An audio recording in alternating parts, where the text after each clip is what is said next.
சின்ன வயசுலேயே பெற்றோரை இழந்த விமலாவுக்கு அவளோட அண்ணன் பொருளாதார சூழ்நிலை காரணமாக முதல் மனைவியை இழந்தவனுக்கு ரெண்டாம் தாரமாக கல்யாணம் செஞ்சு வைக்கிறாரு. புகுந்த வீட்டுக்கு போன விமலாவுக்கு அங்கே இருந்த உறவுகளால் என்னென்ன பிரச்சனை, அவள் மனசில் ஏற்பட்ட குழப்பம் என்ன, விரிவாக பார்ப்போம். சந்தேகத்தை பற்றி நான் படித்த சில வரிகள். சந்தேகம் என்பது ஒட்டுமொத்த நம்பிக்கையை உடைத்துவிடும். வலுவான உறவை கூட சல்லி சல்லியாக நொறுக்கிவிடும். சந்தேகம் என்னும் மனநோய் உள்ளவரை அன்பு கூட ஊனமாகிவிடும். சந்தேகன்றது ராமாயண காலத்திலிருந்து இருக்கிறது. இதற்கான தீர்வு சந்தேகத்துக்குரிய விஷயத்தை நாம் ஆராய்ஞ்சு பார்த்து சிந்திக்க வேண்டும். நம்பிக்கையானவர்களிடமிருந்து கிடைக்கிற சரியான விளக்கம்தான் இதற்கான தீர்வு. கதை நூல்கள் சேனலுக்கு உங்களை வரவேற்கும் நான் உங்கள் லக்ஷ்மி. இப்போ நாம் கேட்க போகிறது லக்ஷ்மி அம்மா எழுதிய வெளிச்சம் வந்தது முழு குடும்ப நாவல். விமலாவுக்கு ரொம்பவும் எளிய முறையில் திருமணம் செய்ய அவளோட அண்ணன் சரவணன் ஏற்பாடு பண்ணியிருந்தார். அதனால் நெருங்கிய உறவினருக்கும் நண்பர்களுக்கும் மட்டும்தான் அழைப்பிதழையும் அனுப்பியிருந்தாங்க. காலையில் முகூர்த்தன்றனால வந்தவங்களுக்கு டிஃபன், காஃபி, வெத்தலை பாக்கு இது மட்டும்தான் கொடுக்குறதா ஏற்பாடு. வீட்டில் இருந்தவங்களுக்கும் நெருங்கிய உறவினர்களுக்கும் மட்டும் பகல் விருந்து. அன்னைக்கு ராத்திரியே மணமக்கள் ஊருக்கு போகிறதா ஏற்பாடு. அண்ணன் சரவணன் ஆஃபீஸில் கடன் வாங்கி ரொம்பவே சிக்கனமாக தான் இதை ஏற்பாடு பண்ணியிருந்தார். கல்யாணத்துக்கு விமலா கூட அதே மருத்துவமனையில் வேலை செஞ்ச தோழிங்க, ஊழியர்கள், டாக்டருங்க எல்லாம் சேர்ந்து அவளுக்கு வழிப்பயணத்துக்கு கட்டு சாதம் கொண்டு போகிற மாதிரி பெரிய ஸ்டீல் டிஃபன் செட்டை வாங்கிட்டு வந்திருந்தாங்க. மணப்பந்தலுக்கு போகிறதுக்கு முன்னாடி அவளோட அலங்காரத்தை பார்க்க வந்த அவளோட தோழிங்க அவளை சூழ்ந்துக்கிட்டாங்க. ரெண்டாம் தாரம்னு கேள்விப்பட்ட உடனே என் மனசே ஒரு மாதிரி ஆயிடுச்சு. ஆனால் மாப்பிள்ளையை பார்த்தா அப்படி சொல்ல முடியாது, நல்லா இளமையாக இருக்காரே அப்படின்னு ஆச்சரியத்தோடு சொன்னான் தோழி மேனகா.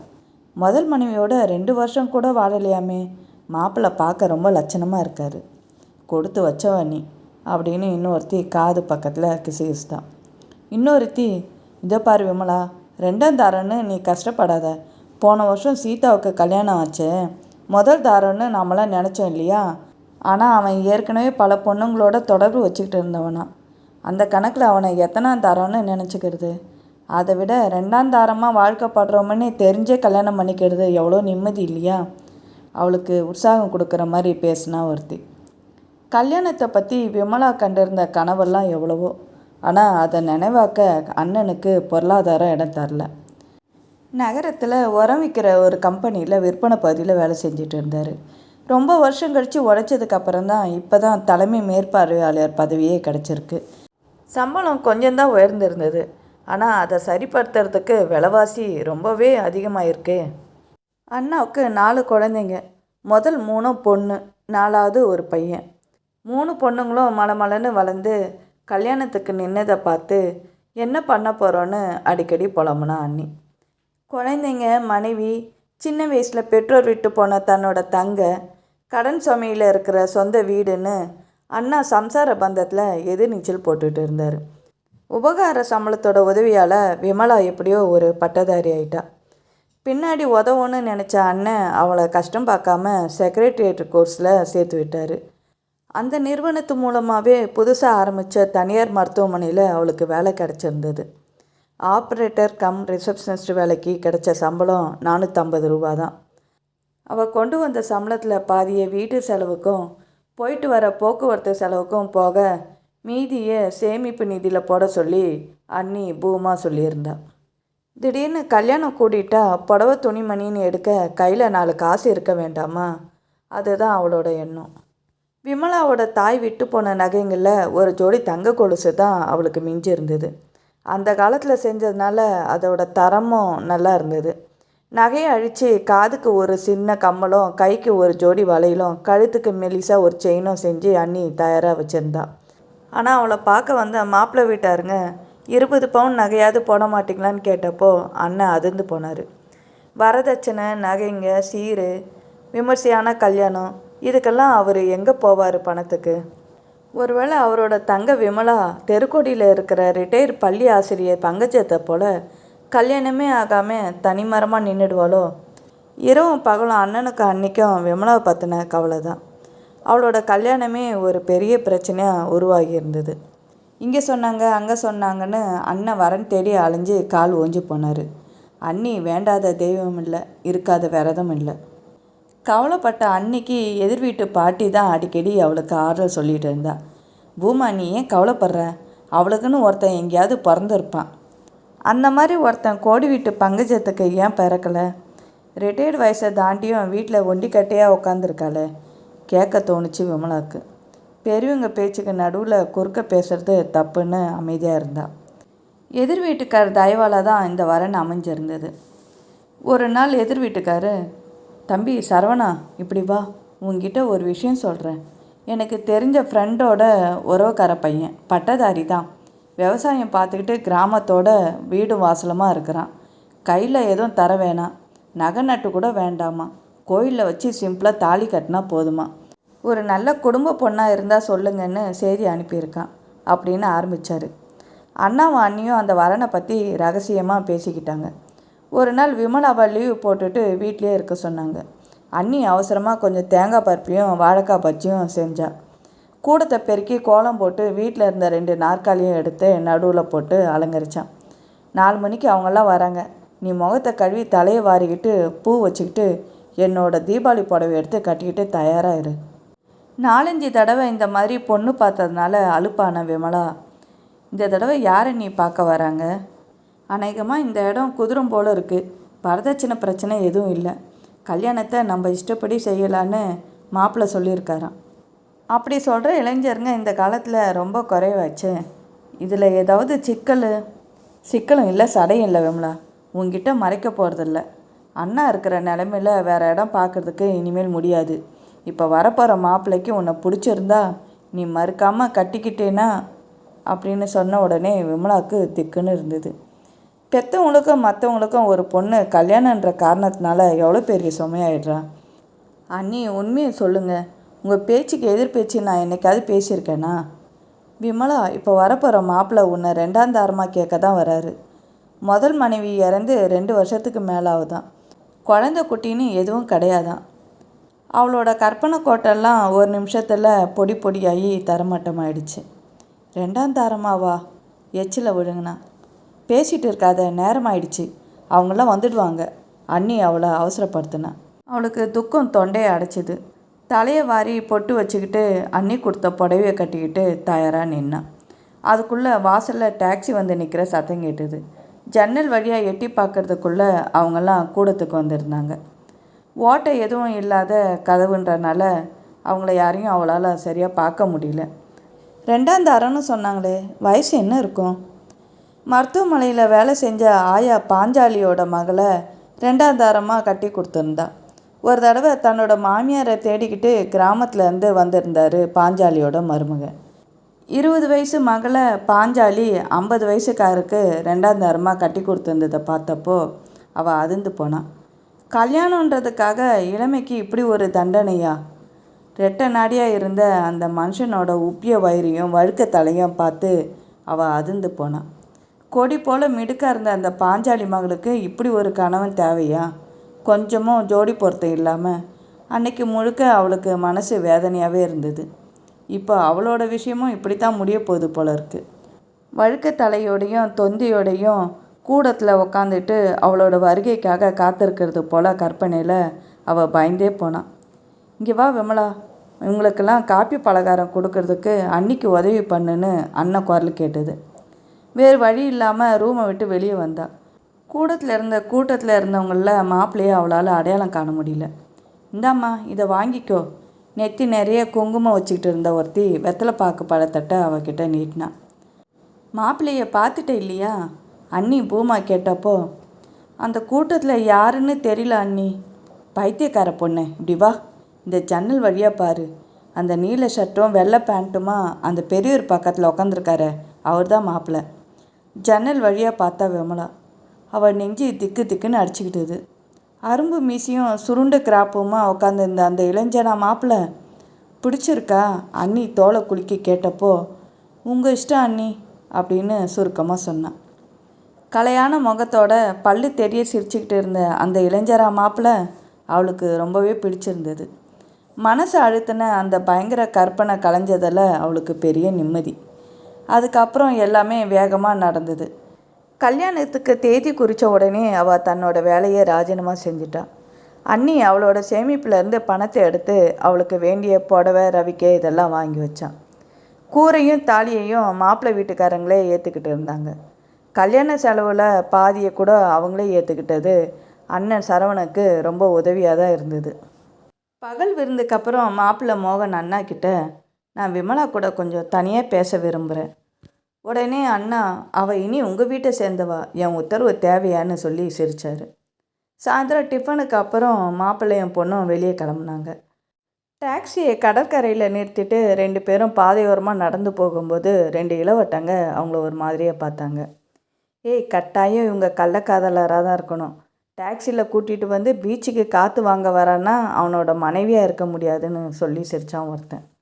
அவங்க பேசினது 2 பேர் காதுலேயும் தெளிவாகவே விழுந்தது. பனை மரத்தடியில் உட்காந்து பாலை குடித்தாலும் அது கல்லுன்னு தான் நினைப்பாங்கன்னு இதுக்காக தான் பெரியவங்க சொல்லியிருக்காங்க அப்படின்னு அவள் கேட்குற மாதிரி சொன்னான்.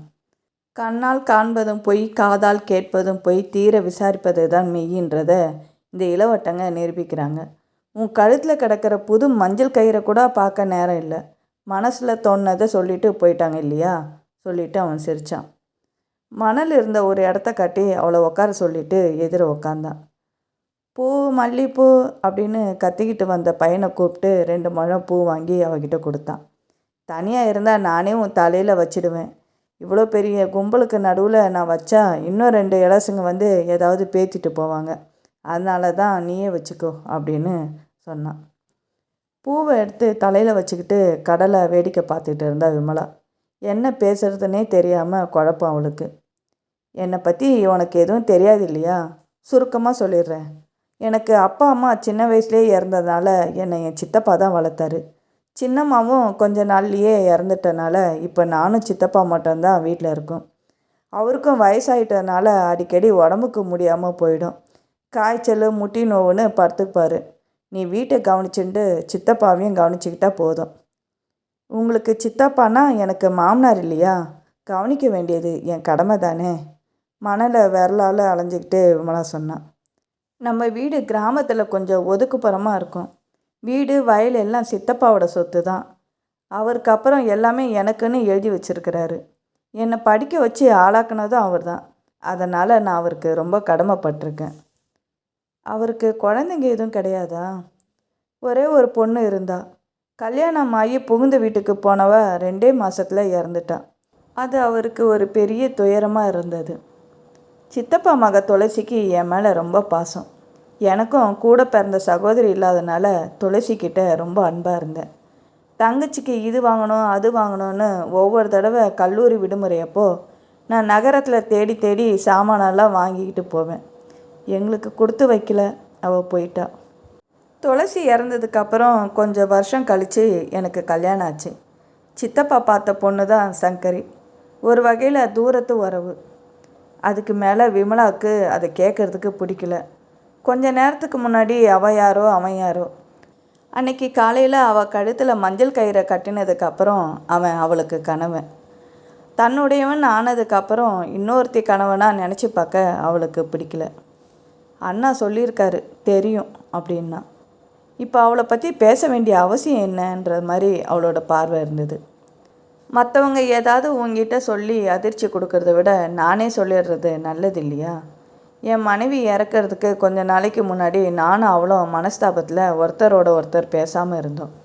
அவளுக்கு உடம்பு மோசமாகி ஆஸ்பத்திரியில் சேர்த்ததுக்கப்புறம்தான் என் மனசு இறக்கப்பட்டு அவள் மேலே இருக்க கோவத்தெல்லாம் மறந்து அவளை மன்னித்து என் கடமையை செஞ்சேன். ஆனாலும் அவள் பிழைக்கல. விமலா அவனை பார்த்தா. உங்கள் முதல் மனைவிக்கிட்ட எதுக்காக மனஸ்தாபம் ஏற்பட்டதுன்னு அவள் மனசு கேட்க துடிச்சுது. சரி, அதெல்லாம் மறந்துடுவோம், வேறு விஷயத்தை பற்றி பேசுவோம் அப்படின்னு அவனே பேச்சு மாற்றினான். வீடு கொஞ்சம் பெருசாக இருக்கும். அந்த காலத்து கட்டிடம். கிராமத்துக்கு போக போகிறோமேன்னு நீ பயப்பட வேண்டியதில்லை. அங்கே கரண்ட்டு எல்லா வசதியும் அங்கேயே இருக்குது. சித்தப்பா ஃப்ரிட்ஜு கூட வாங்கி வைக்கணும்னு யோசிச்சுட்டு இருக்காரு. தோட்டத்தில் பெரிய கிணறு, தண்ணி இளநி போல் இருக்கும். வீட்டை சுற்றி மரமும் செடியும், பெரிய தோட்டம். அதை சுற்றி வரவே உனக்கு பொழுது போயிடும். பயப்படாத, கொட்டில் மாடெல்லாம் கவனிச்சிக்க ஆள் தனியாக இருக்காங்க. என்னையும் சித்தப்பாவையும் கவனிக்க நீ இருக்க. உன்னை கவனிக்க நான் இருக்கேன். வேடிக்கையாக சிரிச்சுக்கிட்டே அவளோட கையை பிடிச்சிக்கிட்டான். என்ன பதில் சொல்கிறதுன்னு தெரியாத குழப்பத்தில் முக செவக்க அவள் உடம்பெல்லாம் சிலுக்க மணலையே பார்த்துக்கிட்டு இருந்தான். பதிலே பேச மாட்டேங்கிறியே, எனக்கு கோவம் வரும்போது நீ என்ன செய்ய போறியோ தெரியாது அப்படின்னு சொல்லிட்டு சிரித்தான். கோவமா? அவள் திகைப்போட கேட்டுக்கிட்டே கையை விடுவிச்சுக்கிட்டா. சாதாரணமாக எனக்கு கோவம் வராது, வந்தால் ரொம்ப கத்துவேன். சித்தப்பா கூட அப்போ எதுவும் பேச மாட்டார்னா பார்த்துக்கையே. வேடிக்கையே சிரித்து பேசி கொஞ்ச நேரத்துலேயே தன்னோட மனசை ஈர்த்துக்கிட்ட அன்பான கணவனுக்கு கோவம் வருமா? ஆச்சரியத்தோடு அவனை நிமிர்ந்து பார்த்தா. பயந்துட்டியா? சட்டுன்னு எதுக்கு எடுத்தாலெல்லாம் எரிஞ்சு விட மாட்டேன், பொறுமையாக தான் இருப்பேன். ஆனால் பொறுமை எல்லாம் மீறி போயிடுச்சுன்னா ரொம்பவே பொல்லாதவன் ஆயிடுவேன். எதுக்காக இதெல்லாம் சொல்லி எச்சரிக்கிறான்? அண்ணாவுக்கு கோபம் வரும், ஆனால் என்கிட்ட கத்திலாம் பேச மாட்டார். ரொம்ப கோபம் வந்துடுச்சுன்னா அண்ணா யார்கிட்டையும் பேச மாட்டார். பலே, நீ கெட்டிக்காரி தான். கோபம் வந்தால் என்கிட்ட கத்தக்கூடாது, பேசாமல் எங்கேயாவது சோத்தில் போய் முட்டிக்கணும்னு சொல்கிற இல்லையா? சொல்லிவிட்டு கடகடன்னு சிரிச்சுக்கிட்டே அவளோட கையை அன்போடு பிடிச்சான். விமலா, பயப்படாத. உன்னை உன் பிறந்த வீட்டிலேருந்து பிரித்து எங்கேயோ ஒரு கிராமத்துக்கு அழைச்சிட்டு போய் உன்னை பாடாப்படுத்தி இம்சை பண்ணிட மாட்டேன். பத்திரமா என் தோட்டத்து ரோஜா போல் மென்மையாக உன்னை நான் பாதுகாப்பேன். நாம் இருக்க போகிறது கிராமம், அதனால் அக்கம் பக்கத்தில் இருக்கிறவங்க உன்னை பார்க்க வந்து ஏதாவது பேச்சு கொடுப்பாங்க. நீ அங்கே தனியாக மாமியார் மாதிரி இருக்க பெரியவங்க ஆதரவு இல்லாமல் இருக்கிறதுனால கிராமத்து பொண்ணுங்களோட நீ பட்டும் படாமலும் ஒட்டும் ஒட்டாமலும் தான் பழக தெரிஞ்சுக்கணும். இல்லைன்னா தேவையில்லாத பிரச்சனைக்கு நீ ஆளாயிடுவ. சரின்னு அவள் தலையசைக்க அவன் எழுந்தான். கையை நீட்டி அவளோட கையை பிடிச்சி தூக்கி நிறுத்தினான். ரயில் பயணத்துக்கு அப்புறம் பஸ் பயணம், அதுக்கப்புறம் உழவு மண் பாதையில் கொஞ்சம் தூரம் நடக்க வேண்டியிருந்தது. பெட்டி சாமானெல்லாம் ஒரு ஆள் தூக்கிட்டு வர அவன் மனைவியோட மெதுவாக நடந்து வந்தான். சுற்றிலும் மூங்கில் வேலியால் போட்டிருந்த பெரிய தோட்டத்துக்கு நடுவே அந்த காரை வீடு இருந்தது. இதுதான் நம்ம வீடு, பார்க்குறதுக்கு பெரிய தோட்டம் போல் தெரியும் சொல்லிக்கிட்டே உள்ளே அழைச்சிட்டு போனான். விமலாவுக்கு ரொம்ப சந்தோஷமாக இருந்தது. இவ்வளோ பெரிய வீட்டில் தோட்டம்லாம் சூழ்ந்து இருக்க அவள் இதில் தான் இருக்க போகிறாளா? தனக்குள்ளே ஆச்சரியப்பட்டவளா சுற்றி பார்வையை ஓட விட்டான். வேலி ஓரமாக பெரிய வேப்ப மரம், அந்த பக்கம் தென்னை மரம், நடுவில் பூச்செடிங்க. அப்பாப்பா, பார்க்குறதுக்கே எவ்வளோ அழகாக அமைதியாக இருக்குது இந்த இடம். சதா போக்குவரத்து சத்தத்தில் காது கிழிப்பட அமைதி இல்லாமல் இருந்த உள்ளத்துக்கு இந்த ஆசிரமம் போல் இருக்கிற இந்த இடம் ரொம்பவே அவளுக்கு பிடிச்சி போயிருந்தது. அவங்க வாசலில் வரும்போதே வராந்தாவில் சேரில் உட்காந்துருந்த பெரியவர், அண்ணம்மா அவங்களாம் வந்துட்டாங்கன்னு சத்தமாக குரல் கொடுத்தாரு. நெத்தியில் பெரிய பொட்டும் வாயில் வெத்தலையும் போட்டுக்கிட்டு தலை நிறைய பூவோட சுங்கிடி சேலை கட்டிக்கிட்டு அண்ணம்மா ஆரத்தி தட்டோட வெளியே ஓடி வந்தாள். ஆரத்தி எடுத்து அவங்கள வரவேற்றா. உள்ளே நுழைஞ்சப்போ பெரிய ஹாலு, எதிர ஒரு பெரிய படுக்கறை, அதுக்கப்புறம் கூடம், அப்புறம் முற்றம். நல்ல பெரிய வீடாக தான் இருந்தது. தாழ்வாரத்து ஓரத்தில் சமையல் அறை இருந்தது. வந்த கொஞ்ச நேரத்துலேயே வீட்டை சட்டுன்னு ஆராய்ச்சி பண்ணி மனசில் பதிய வச்சுக்கிட்டா. முன்பக்கம் மொட்டை மாடி கட்டிடம், பின்பக்கம் ஓட்டு கட்டிடம்னு பழைய கிராமத்து பாணியில் கட்டியிருந்தாங்க. பழைய கட்டிடமாக இருந்தாலும் அதை நல்லா புதுசு போல் பராமரிச்சிருந்தார் சித்தப்பா. தூசி தூமல்லாம் எதுவும் இருக்கக்கூடாது சித்தப்பாவுக்கு, எல்லாமே சுத்தமாக இருக்கணும் அப்படின்னு கிசுகிசுதான் மோகன். சித்தப்பா ஆசீர்வாதம் பண்ணுங்கன்னு அவள் கூட சேர்ந்து காலில் விழுந்து கும்பிட்டான். இன்றைக்கி ஒரு நாள் மட்டும் பக்கத்து தெருவில் இருந்து பாக்கியம்மாவை கூப்பிட்டு காஃபி டிஃபனும் பகல் சாப்பாடும் தயார் பண்ண சொல்லியிருக்கேன். அவங்க எல்லாத்தையும் முடிச்சுட்டு இப்போ தான் கிளம்புனாங்க. இனிமேல் வீட்டை கவனித்து சமையலை கவனித்து நம்மளையும் கவனிச்சிக்க வேண்டிய பொறுப்பு விமலாவோடது சொல்லிகிட்டே அவளை உத்து பார்த்தாரு சித்தப்பா. அவளோட கனவு மோகன் சொன்ன மாதிரி அவர் ஒன்றும் நோயாளியாக ஒன்றும் இருக்கலை. நல்லா வாட்டச்சட்டமாக உயரமாக இருந்தார். சின்ன வயசில் மோகனம் மாதிரியே நல்லா கலையோடு கோதுமை நேரத்தில் பார்க்க கவர்ச்சிகரமானவராக இருந்திருக்கணும். இந்த வயசுலேயும் கட்டு தளராத கொஞ்சம் ரெட்டன் அடியாக மிளகு தூணா போல் முன்னெற்றியில் லேசாக நிறையோட சினிமாவில் வர பணக்கார அப்பா வேவுக்காரர் போல் கம்பீரமாக நறுக்கு மீசையும் சுத்தமான மல்ஜிப்பாவும் பட்டுக்கரை வேட்டியுமா காணப்பட்டார். அவருடைய ஊடுருவன பார்வையை பார்த்து அவள் பதறிப்போனான். பரவாயில்ல, உன் செலெக்ஷன். மோகனோட முதுகை மெதுவாக தட்டிட்டு தன்னோட ஜிப்பா பையிலேருந்து கொத்து சாவியை எடுத்து அவகிட்ட நீட்டினார். உன்னோட மாமியார் நகைங்களை பேங்க் லாக்கர்லேருந்து கொண்டு வந்து உன்னோட ரூமில் இரும்பு பீரோ மேல் தட்டில் வச்சுருக்கிறேன். முதல்ல நல்லா குளிச்சுட்டு வேறு புடவையை கட்டிக்கிட்டு நகையெல்லாம் போட்டுட்டு பூஜை ரூமில் இருக்க விளக்கை ஏற்றிட்டு அப்புறம்தான் காப்பி டிஃபன் அப்படின்னாரு. அப்பப்பா, அந்த குரலில் தான் எவ்வளோ மிடுக்கு. சாவியை கொடுக்குறப்போ அவரோட விரல் அவளோட கை மேலே பட்டது போல் அவளுக்கு மிரச்சு. மாமியாருக்கு பதிலாக இப்படி ஒரு அட்டகாசமான ஒரு மாமனாரா, அதுவும் கணவனோட சித்தப்பா. கணவன் மோகனும் அவரை பார்த்து லேசாக பயப்படுற மாதிரி தான் தெரிஞ்சுது. இந்த மாதிரி மாமனாரை எதிர்த்து எதுவும் பேச முடியாது. ஒரு வேளை அதை செய் இதை செய்யன்னு ஏதாவது மிரட்டிக்கிட்டே இருப்பாரோ. கடவுளே, கணவன் பார்க்குறதுக்கு அழகாக மனசுக்கு எதமானவனா நல்லவனாக அமைஞ்சிட்டாரு. அதுபோல் ஒரு அன்பான மாமியாரை கொடுத்துருக்க கூடாதா? இந்த சித்தப்பாவை பார்த்தாலே எனக்கு ஒரு மாதிரி பயமாக இருக்குது. ஏதேதோ நினச்சிக்கிட்டே குளிச்சுட்டு தலையெல்லாம் வாரிட்டு பொட்டு வச்சுக்கிட்டு வெளியே வந்தவளை அதிசயமாக பார்த்தாரு கூடத்து ஊஞ்சலில் உட்காந்துருந்த சித்தப்பா. பீரோவில் ஒரு புடவை பார்சல் இருக்கும். அது என் மருமகளுக்கு நான் கொடுக்குற பரிசு. மஞ்சள் தடவி அதை கட்டிக்கிட்டு அன்னம்மா கொடுக்குற பூவை எடுத்து வச்சுக்கிட்டு பூஜை ரூமில் விளக்கெல்லாம் ஏற்றிட்டு இந்த படத்துக்கு கும்பிடு போட்டுட்டு தட்டில் இருக்க மாலையை எடுத்து போடு உத்தரவுங்களை அடுக்கிக்கிட்டே போனார். என்னப்பா, பக்கத்தில் இருந்த படத்தை காணலை அப்படின்னு மோகன் அதிர்ச்சியோடு கேட்டான். அந்த படத்தை நான் கழட்டி தாழ்வார்த்த சோத்தில் மாட்டி வச்சுருக்கேன். பூஜை ரூம்லேருந்து வந்தோன்னு இந்த ஒரு படம் பளிச்சுன்னு அவள் கண்ணில் தினமும் பட்டா போதும் அப்படின்னாரு. மோகன் எதுவும் பேசாமல் அமைதியாக இருந்தான். அவளுக்கு புரிஞ்சிடுச்சு, மோகன் அவளோட கணவன், இது அவளோட புகுந்த வீடு. ஆனால் அதனோட சர்வாதிகாரியாக இருக்க போகிறது சித்தப்பா சிதம்பரம் தான். அவர்கிட்ட பணிவாக நல்ல விதமாக நடந்துக்கிட்டால் புகுந்த வீட்டில் அமைதி கிடைக்கும். இல்லட்டா நெஞ்சி படபடன்னு அடிச்சுக்கிட்டது அவளுக்கு. மறுபடி சித்தப்பா உத்தரவு எதுவும் போகிறதுக்கு முன்னாடி அவள் சட்டுன்னு அவளுக்குன்னு இருந்த அந்த கூடத்து ரூமில் மறைஞ்சிக்கிட்டா. சித்தப்பா சொன்ன மாதிரி பீரோவை திறந்து அந்த சந்தன பெட்டியை திறந்தா. அவளால் நம்பவே முடியல. கழுத்துக்கு 2 கொத்து தங்கச்சங்கிலியும், காதுக்கு வைர கம்மலும், கைக்கு 2 ஜோடி தங்க வளையலும் புது மெருகில் பளபளன்னு இருந்தது. வளையல் சொல்லி வச்ச மாதிரி அவளோட கைக்கு ஏற்ற மாதிரி சரியான அளவில் இருந்தது. ஆச்சரியப்பட்டுக்கிட்டே புடவை பார்சலை பிரித்தப்போ இன்னொரு சந்தோஷமான அதிர்ச்சி. 1000 ரூபாய்க்கு மேலே இருக்கும். நல்ல அடர்த்தியான சரிகை வேலை கொண்ட கரு நீளத்தில் இருந்தது அந்த புடவை. சித்தப்பா சிதம்பரத்துக்கு ரசனை கூட அதிகமாகவே இருக்கே. ஆச்சரியத்தில் மூழ்கி போனான் விமலா.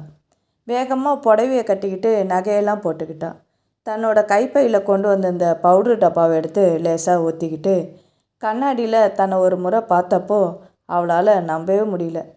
பரம்பரை பணக்கார கலை முகத்தில் தெரிய அவளோட உருவம் அவளுக்கே ஆச்சரியத்தை கொடுத்தது. சித்தப்பா கூடத்தில் தொண்டை செருமுறை சத்தம் கேட்டோன்னே வேகமாக வெளியே வந்தான்.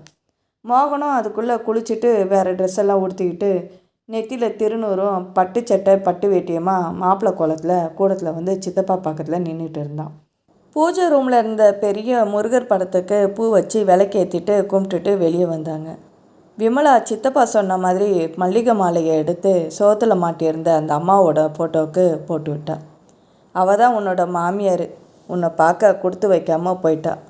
உன் கணவனை 5 வயசுலேருந்து மகனாக எடுத்து வளர்த்தவா, பெரிய நாயகின்னு பேர் அப்படின்னு அறிமுகம் செஞ்சு வச்சார். மறைஞ்சு போனவளுக்கு 50 வயசு இருக்கும். தலையோட முன்பக்கெல்லாம் நிறச்சி மூக்குலையும் காதலையும் வைரம் மின்ன, கழுத்தில் கொத்து சங்கிலியோட நெத்தியில் பெரிய குங்குமம் போட்டு வச்சுக்கிட்டு கண்ணில் கனிவோடையும் புன்னகையோடையும் இருக்கிறவா வாழ்ந்து மறைஞ்சு போன மகராசியாக தான் காணப்பட்டா. அதுக்கப்புறம் 2 பேரும் சித்தப்பாவை கும்பிட்டாங்க. காஃபி டிஃபன் எடுத்து வைக்க சொல்ல சமையல் ரூம் பக்கம் போனான் மோகன். தனியே தயக்கமாக நின்றுட்டு இருந்தவளை சித்தப்பா ஏற இறங்க பார்த்தாரு. விமலா, நீ ரொம்ப அழகாக இருக்க. அவர் அவளை ஊடுருவி பார்த்த பார்வை அவளுக்கு பயத்தை உண்டு பண்ணியது. அவளோட கணவன் இந்த பக்கம் போன உடனே அவளோட அழகை பற்றி ஏன் பாராட்டுவானே? ஏன் அப்படி பார்க்குறாரு? உடம்பெல்லாம் குப்புன்னு வேர்த்து கொட்ட அவள் மெதுவாக தலையை குனிஞ்சிக்கிட்டான். நன்றி மாமா. அதுக்கு மேலே அவளுக்கு பேச தோணலை. உனக்கு பாட தெரியுமா? சித்தப்பா கேட்டப்போ நிமிர்ந்து பார்த்தா. இன்னமும் உதட்டில் அந்த கோணச்சிரிப்பு, பார்வையில் அந்த தீர்க்கம், முகத்தில் அந்த மிடுக்குமா சித்தப்பா ஊஞ்சலில் உட்காந்துருந்தார். பாட்டு கற்றுக்கிறதுக்கு வசதி இல்லை, ஆனால் கொஞ்சம் கேள்வி ஞானம் இருக்குது. ஆங்கிலமும் தமிழும் சரளமாக படிக்க வரேன் இல்லையா? வரும். டைப்பு கூட அடிக்க தெரியும் இல்லையா? தெரியும். ஆமாம், இதெல்லாம் எதுக்கு? அவள் இந்த வீட்டுக்கு மருமகளாக வீட்டையும் கணவனையும் மாமனாரையும் கவனிச்சிக்க தான் வந்திருக்காளா, இல்லைன்னா அவருக்கு ஒரு காரியதர்சி உத்தியோகம் செய்ய வந்திருக்காளா? குழப்பத்தோடு முழிச்சா. காஃபி டிஃபன் சாப்பிடலாம் வாங்க சித்தப்பா. மோகன் அழைச்சப்போ அவள் பின்னாடியே போனான். சித்தப்பா தரையில் உட்காந்து சாப்பிட மாட்டார். தாழ்வாரத்தில் கிடந்த மேஜை பக்கத்தில் தான் உட்காந்தாரு. நீங்களும் இங்கேயே உட்காருங்க, நீயும் தாம்மா. இவ்வளோ நாள் தான் தனியாக பேய் மாதிரி சாப்பிட்டு அழுத்து போனேன். இனி நீயும் என்னோட சேர்ந்து சாப்பிட உட்காரணும் உத்தரவிட்டார். கூச்சப்படாமல் உட்காரு, சித்தப்பாவே உத்தரவு கொடுத்துட்டாரு. மோகன் சொன்னப்போ அவளுக்கு முதல் தடவையாக எரிச்சல் வந்தது. இவர் என்ன சித்தப்பாவோட கை பொம்மையா? அட கடவுளே! வந்த கொஞ்ச நாள்லேயே விமலாவுக்கு தினசரி வாழ்க்கையோட பழக்க வழக்கம் ஓரளவு விளங்கி இருந்தது. சித்தப்பா சிதம்பரம் விடியற் காலையிலேயே எழுந்துடுவார். அதனால் அவருக்கு முன்னாடியே அவள் எழுந்து குளித்து முடிச்சுட்டு சுத்தமாக வீட்டை வளைய வர வேண்டியது அவசியமாக இருந்தது. சித்தப்பா எழுந்து பல் துளைக்கிட்டு ஊஞ்சலில் உட்காந்து தொண்டையை செருமுறதுக்கு முன்னாடி காப்பியை கலந்து ஆற்றி பலகை மேலே அவர் பக்கத்தில் வைக்கணும். வேலையால் கொண்டு வந்து கொடுக்குற பத்திரிக்கையை அவர் புரட்டி முடிக்கிறதுக்குள்ளே பாத்ரூமில் அவர் குளிக்கிறதுக்கு அண்டாவில் வெந்நீரை ரொப்பி டவலையும் சோப்பு பெட்டியும் எல்லாம் தயாராக வைக்கணும். அவர் குளித்து முடித்து வந்ததுக்கப்புறம் தான் அவளோட கணவன் குளிக்க போவான். அவங்க 2 பேரும் தயாராகிறதுக்கு முன்னாடி அவள் காஃபி டிஃபனை தயார் பண்ணி பரிமாற காத்திருக்கணும். சித்தப்பாவுக்கு இன்றைக்கி செய்கிற டிஃபன் வகையை மறுநாள் திருப்பி செய்யக்கூடாது. இன்றைக்கி தோசைன்னா நாளைக்கு இட்லி. அவள் காலையில் டிஃபனை மாற்றிக்கிட்டே இருக்க வேண்டியிருந்தது. அதோடு அதுக்கு தொட்டுக்க இருந்த பதார்த்தமும் நல்ல ருசியாக மனமுமா அவருக்கு தேவைப்பட்டது. பிறந்த வீட்டில் வேலைக்கு போகிற பொண்ணாக இருந்தாவா சமையல் வேலையில் திண்டாட வேண்டிய அவசியம் இல்லை. ஆனால் புகுந்த வீட்டில் மனுஷங்க அதிகம் இல்லைனாலும் இந்த 2 ஆம்பளைங்களுக்கு காலையிலேருந்து ராத்திரி வரைக்கும் ஓய்வு ஒழிச்சல் இல்லாமல் பணிவிட செய்ய வேண்டியிருந்தது. விமலா, சூடாக காப்பி கொஞ்சம் கொண்டு வா. விமலா, சாப்பிட கொஞ்சம் வெந்நி கொண்டா. விமலா, காலையில் பத்திரிக்கை எங்கே வச்சு எடுத்துகிட்டு வா. விமலா, அந்த அலமாரி மேல் தட்டிலேருந்து மருந்து பாட்டிலையும் ஸ்பூனையும் கொஞ்சம் டம்ளரில் தண்ணியும் எடுத்துகிட்டு வா. விமலா படுக்க ரூமில் வேலைக்காரி சரியாக பார்த்து போயிருக்கல, தூசியாக இருக்குது, வந்து கவனிக்க சொல்லு. விமலா, இன்றைக்கி எனக்கு கொஞ்சம் தனியாக மிளகு ரசம் மட்டும் வச்சு கொடுத்துரு, தலைக்கு ஸ்நானம் பண்ணியிருக்கேன். விமலா, என்னோடய கண்ணாடி பெட்டி எங்கே வச்ச, மறந்து போச்சு. இப்படி நாள் முழுக்க ஏதாவது ஏவிக்கிட்டே இருந்தார். புது மருமகா புகுந்த வீட்டுக்கு வந்து கொஞ்ச நாள் கூட ஆகலை. பக்கத்தில் இருக்கவங்களாம் பார்க்க வரமாட்டாங்களா? தினசரி 2 பேராவது பக்கத்து தெருக்காரங்க, உறவினருங்க, நண்பருங்கன்னு கல்யாணத்தை பற்றி விசாரிச்சுட்டு போயிட்டு இருந்தாங்க. வந்தவங்கள ஆம்பளைங்கெல்லாம் சித்தப்பா கூட சத்தமாக பெருமையாக பேசிக்கிட்டு இருந்தாங்க. பெண்களெல்லாம் விமலா கூட தாழ்வாரத்தில் தனியாக பேசுவாங்க. அவங்க போனதுக்கப்புறம் சித்தப்பா அவளை கூப்பிட்டு விசாரிக்கிறது வழக்கமாக இருந்தது. மேலே தெரு காசியம்மா வந்திருந்தாலே, என்ன பேசுனா? சமைக்க தெரியுமா? உங்கள் வீட்டில் என்ன நகை போட்டாங்க? வரதட்சணை கொடுத்தீங்களா? தொணன்னு ஏதாவது கேட்டாளா? என் மாமனாரை கேட்டு தெரிஞ்சுக்கங்க. ஒரு பொண்ணை கட்டி கொடுக்க பிறந்த வீட்டில் என்ன செய்யணுமோ அதெல்லாம் செஞ்சுருக்காங்கன்னு நறுக்கு தெரிச்சா போல் பதில் சொல்லு, வாய் அடைச்சி போயிடுவாங்க அப்படின்னு சொல்லியிருந்தார். எந்த ஒரு காரியத்துக்கும் அந்த வீட்டில் சித்தப்பாவோட உத்தரவு தேவைப்பட்டதை அவள் புரிஞ்சுக்கிட்டு இருந்தாள். நானும் விமலாவும் இன்றைக்கி பகல் காட்சிக்கு டவுனில் சினிமா பார்த்துட்டு வரலாம்னு இருக்கோம். மோகன் தயக்கத்தோடு அவர்கிட்ட உத்தரவு கேட்டப்போ விமலாவுக்கு எரிச்சல் பற்றிக்கிட்டு வந்தது. சித்தப்பா கிட்ட இதுக்கெல்லாமா உத்தரவு கேட்பாங்க? அவங்க 2 பேரும் அவருக்கு என்ன அடிமையா? சொத்தெல்லாம் அவரோடது தான். அதுக்காக அவர் தயவு தேவைன்றதுக்காக கூழ கும்பிடு போட்டுக்கிட்டு இருக்கிறாரா? பக்கத்து தெரு பங்காரம்மா வந்து பார்த்துட்டு போனப்போ, ஊருக்கு புதுசாக வந்திருக்கேன், இங்கே இருக்கிற வேதகிரிநாத கோயிலுக்கு போய் வணங்கினேன்னா உனக்கு சீக்கிரமே ஆண் குழந்தை பிறக்கும்வாங்க அப்படின்னா. குழந்தைய பற்றி அப்புறம் யோசிக்கலாம். ஆனால் இப்படி வீட்டோட கைதி போல் இருக்கிறது அவளுக்கு சலிப்பாக இருந்தது. தினமும் வேலைக்கு போய் பழக்கப்பட்டவளை வீட்டோட அடைச்சி வச்ச மாதிரி இருந்தது. கிராமத்து வாழ்க்கையில் இந்த தோப்புக்குள்ளே சிக்கிக்கிட்ட மாதிரி அவளுக்கு ஒரு தவிப்பு. அன்னைக்கு ராத்திரி கோயிலுக்கு போக ஆசைப்பட்டதை கணவன்கிட்ட மெதுவாக சொன்னான். வெளிவாசலுக்கு ஏதாவது போகணுன்னா சித்தப்பா கிட்ட உத்தரவு வாங்கிட்டு போகிறது தான் நல்லது, ஏன்னா அவர் தானே வீட்டுக்கு பெரியவர். அவளுக்கு வந்த கோபத்தை அடக்கிக்கிட்டா. சித்தப்பான்ற குறுக்கிட்ட தவிர அவளுக்கு கணவன் மோகன் எந்த விதத்துலேயும் குறை வைக்கல. 2வது தடவையாக ஒரு வாய் காப்பி சாப்பிடணும்னு ஆசையாக இருந்தது. ஆனால் பால் பத்தாது போல இருக்கேன்னு அண்ணன் வீட்டில் அவளுக்கு அடிக்கடி ஏற்படுற ஆதங்கம் இங்கே இல்லை.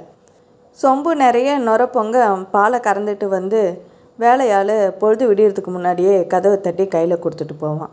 நினச்சப்போ ஓவல் கலக்கி சாப்பிட்டா. கை நிறைய பசு நெய் ஊற்றி பருப்பில் கலந்து மணக்க சாப்பிட்டா.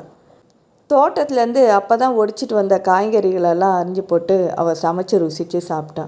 சோப் இல்லை, பவுடர் இல்லைன்ற கவலையே தெரியாதபடி டவுனில் இருந்து எல்லா பொருளையும் வாங்கிட்டு வந்து கூச்சான் மோகன். வசதியான வாழ்க்கை தான். ஆனாலும் வீட்டுக்கு பெரியவர்ன்ற ஸ்தானத்தில் சித்தப்பா செஞ்ச அதிகாரம், கேட்ட கேள்விங்க, பார்த்த பார்வை எல்லாமே அவளுக்கு மலைப்பாக இருந்தது. அன்னைக்கு காலையில் அவளை பார்க்க வந்த சுகுணாம்மா பக்கத்து தெரு பெரிய தனக்காரோட மனைவி. குரலை மெதுவாக தாழ்த்திக்கிட்டு அவள் சொன்ன விஷயம் அவளை மேலும் குழப்பமடைய செஞ்சுது. உன்னோட சின்ன மாமனார் ரொம்ப பொல்லாதவர். நீ ரொம்ப எச்சரிக்கையாக நடந்துக்கணும். மோகனோட மூத்த மனைவி அவர்கிட்ட ரொம்பவே கஷ்டப்பட்டுட்டா. இங்கே பேசுகிறதுக்கே பயமாக இருக்குது.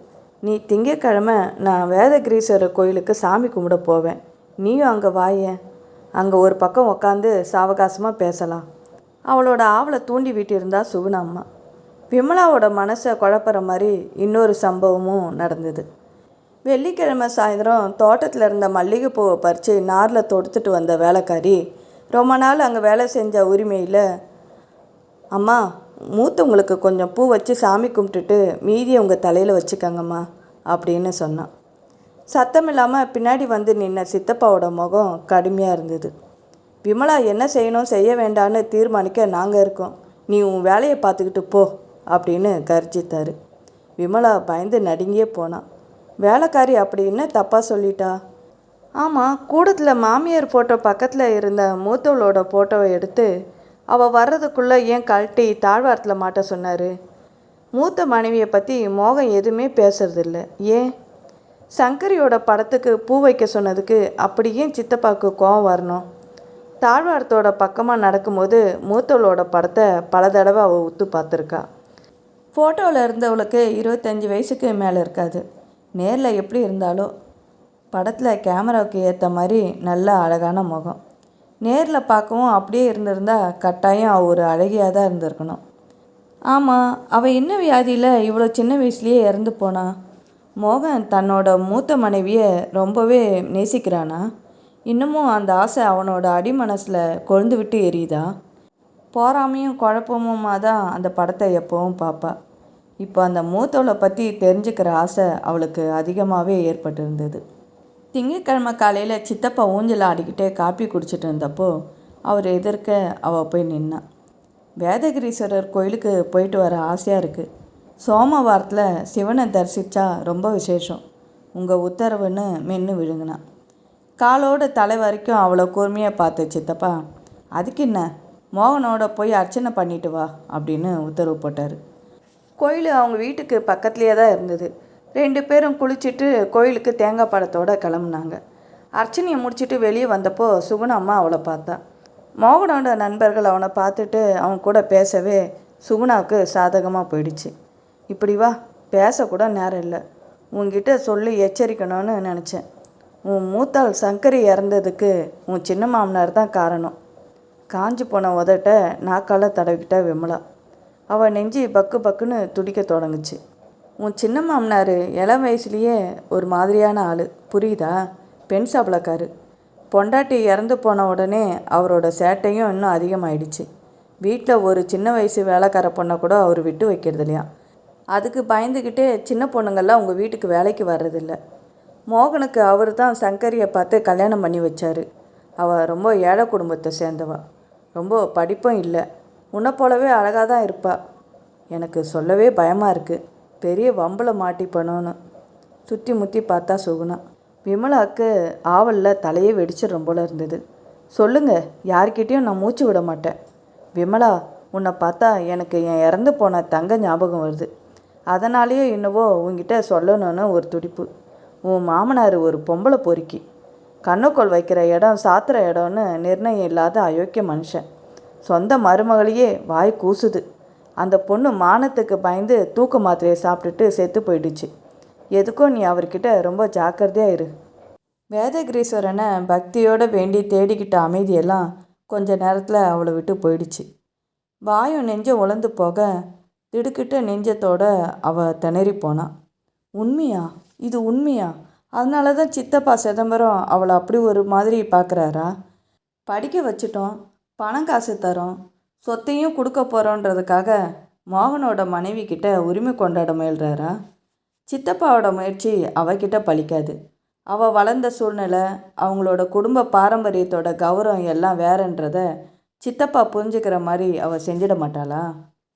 அவள் கொண்டு வந்த விபூதியை நெத்தியில் பூசிக்கிட்ட சித்தப்பா சிதம்பரம், வேதகிரீஸ்வரருக்கு இன்னைக்கு வைரத்தாலேயே விபூதி பட்டை சாத்தி அலங்காரம் செஞ்சுருப்பாங்க. அது பக்கத்தில் இருக்க கிராமத்தில் வேலாயுதன்றவரோட காணிக்கை. அந்த வேலாயுதம் லேசுப்பட்டவர் இல்லை. சின்ன வயசில் ரொம்ப மைனர் ஆட்டம் போட்டவராம்.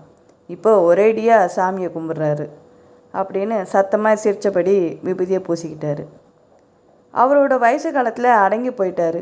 நீங்கள் வாலிபம் திரும்பி வந்தது போல் இந்த வயசுலேயும் கொட்டம் அடிக்கிறீங்களே, உங்களை பற்றி வெளியே ஊருக்குள்ளே என்னென்னமோ பேசிக்கிறாங்களே, அதெல்லாம் தெரியாதா? படபடன்னு அவளுக்கு கேட்கணும் போல் ஆவேசம் வந்தது. சித்தப்பாக்கு சாப்பிட கொஞ்சம் தேங்காயை கீறி சக்கரை தூவி எடுத்துகிட்டு வா, மோகன் உத்தரவு போட்டான். கோயில் பிரசாத தேங்காய் மூடியை துருவி சர்க்கரையோடு கலந்து ஒரு தட்டில் ஸ்பூன் போட்டு எடுத்துகிட்டு வந்து கொடுத்தா. தட்டை வாங்கும் போது சித்தப்பாவோட வரல தன்னோட கை மேலே பட்டது போல் அவளுக்கு நினைப்பு. அவள் திடுக்கிட்டு போனான். விமலா, நீ ரொம்ப கெட்டிக்கார பொண்ணு. எனக்கு கொஞ்ச நாளாக பல்லு தொந்தரவு இருக்குது. அதை புரிஞ்சுக்கிட்டது போல் தேங்காயை கீறி எடுத்துகிட்டு வராமல் துருவி எடுத்துகிட்டு வந்து கொடுத்துருக்க. நினைப்பெறிஞ்சு நீ எல்லாத்தையும் செய்கிறத பார்த்து நான் ரொம்ப பெருமைப்படுறேன்.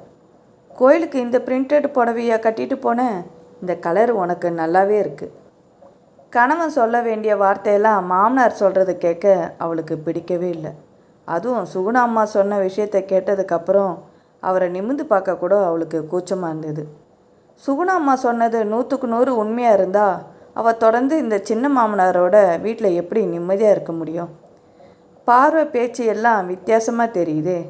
மோகனுக்கு தன்னோட சித்தப்பாவோட விஷயம் புரியலையா? படித்தவர், முதல் மனைவியோடு வாழ்ந்தவர், உலக அறிவு இல்லாமல் 10ஆம் பசலியாவா இருப்பார்? அன்னைக்கு ராத்திரி தூங்குறதுக்கு முன்னாடி மெதுவாக கணவன்கிட்ட கேட்டா. ரொம்ப தடவை ஒத்திகை செஞ்சு தான் இந்த கேள்வியை கேட்க ஆரம்பித்தான். சங்கரி அக்காவுக்கு என்ன நோய் வந்து இறந்து போனாங்க? படுத்து கிடந்த மோகன் திடீர்னு எழுந்து உக்காந்தான். கோபத்தில் அவன் முகம் செவந்து போச்சு. உதடு துடிக்க கண்ணெல்லாம் அகல விரிச்சுக்கிட்டு அவன் அவளை திரும்பி பார்த்தப்போ அவள் உண்மையிலேயே பயந்து போயிட்டா. முன்னையே அவன் சொல்லியிருந்தான், எனக்கு கோபம் வந்தால் ரொம்ப பொல்லாதவன் ஆயிடுவேன்னு. இப்போ அவள் அவனோட கோபத்துக்கு தூபம் போட்டு விட்டுட்டாளே. உன் நன்மைக்காக, உன் மன அமைதிக்காக, உன்னோட சந்தோஷத்துக்காக நான் சங்கரியை பற்றி எதுவும் பேசக்கூடாதுன்னு என்னோட மனசை பூட்டி வச்சுருக்கேன். முடிஞ்சு போன விஷயத்தை நீ ஏன் கிண்டி கிளறணும்? அவள் செத்து போயிட்டா. இப்போ நீ என் மனைவி. இந்த ஒரு தகுதி உனக்கு போதாதா? என்ன ஏதுன்னு தூண்டி துருவிட்டு இருந்தா உனக்கும் நிம்மதி இருக்காது, எனக்கும் நிம்மதி இருக்காது. புரிஞ்சுக்கோ. நேரம் வந்தது, அவள் போயிட்டா, போதுமா? அதட்டெல்லாம் சொன்னான். விமலாவுக்கு அழுகே வந்துடுச்சு.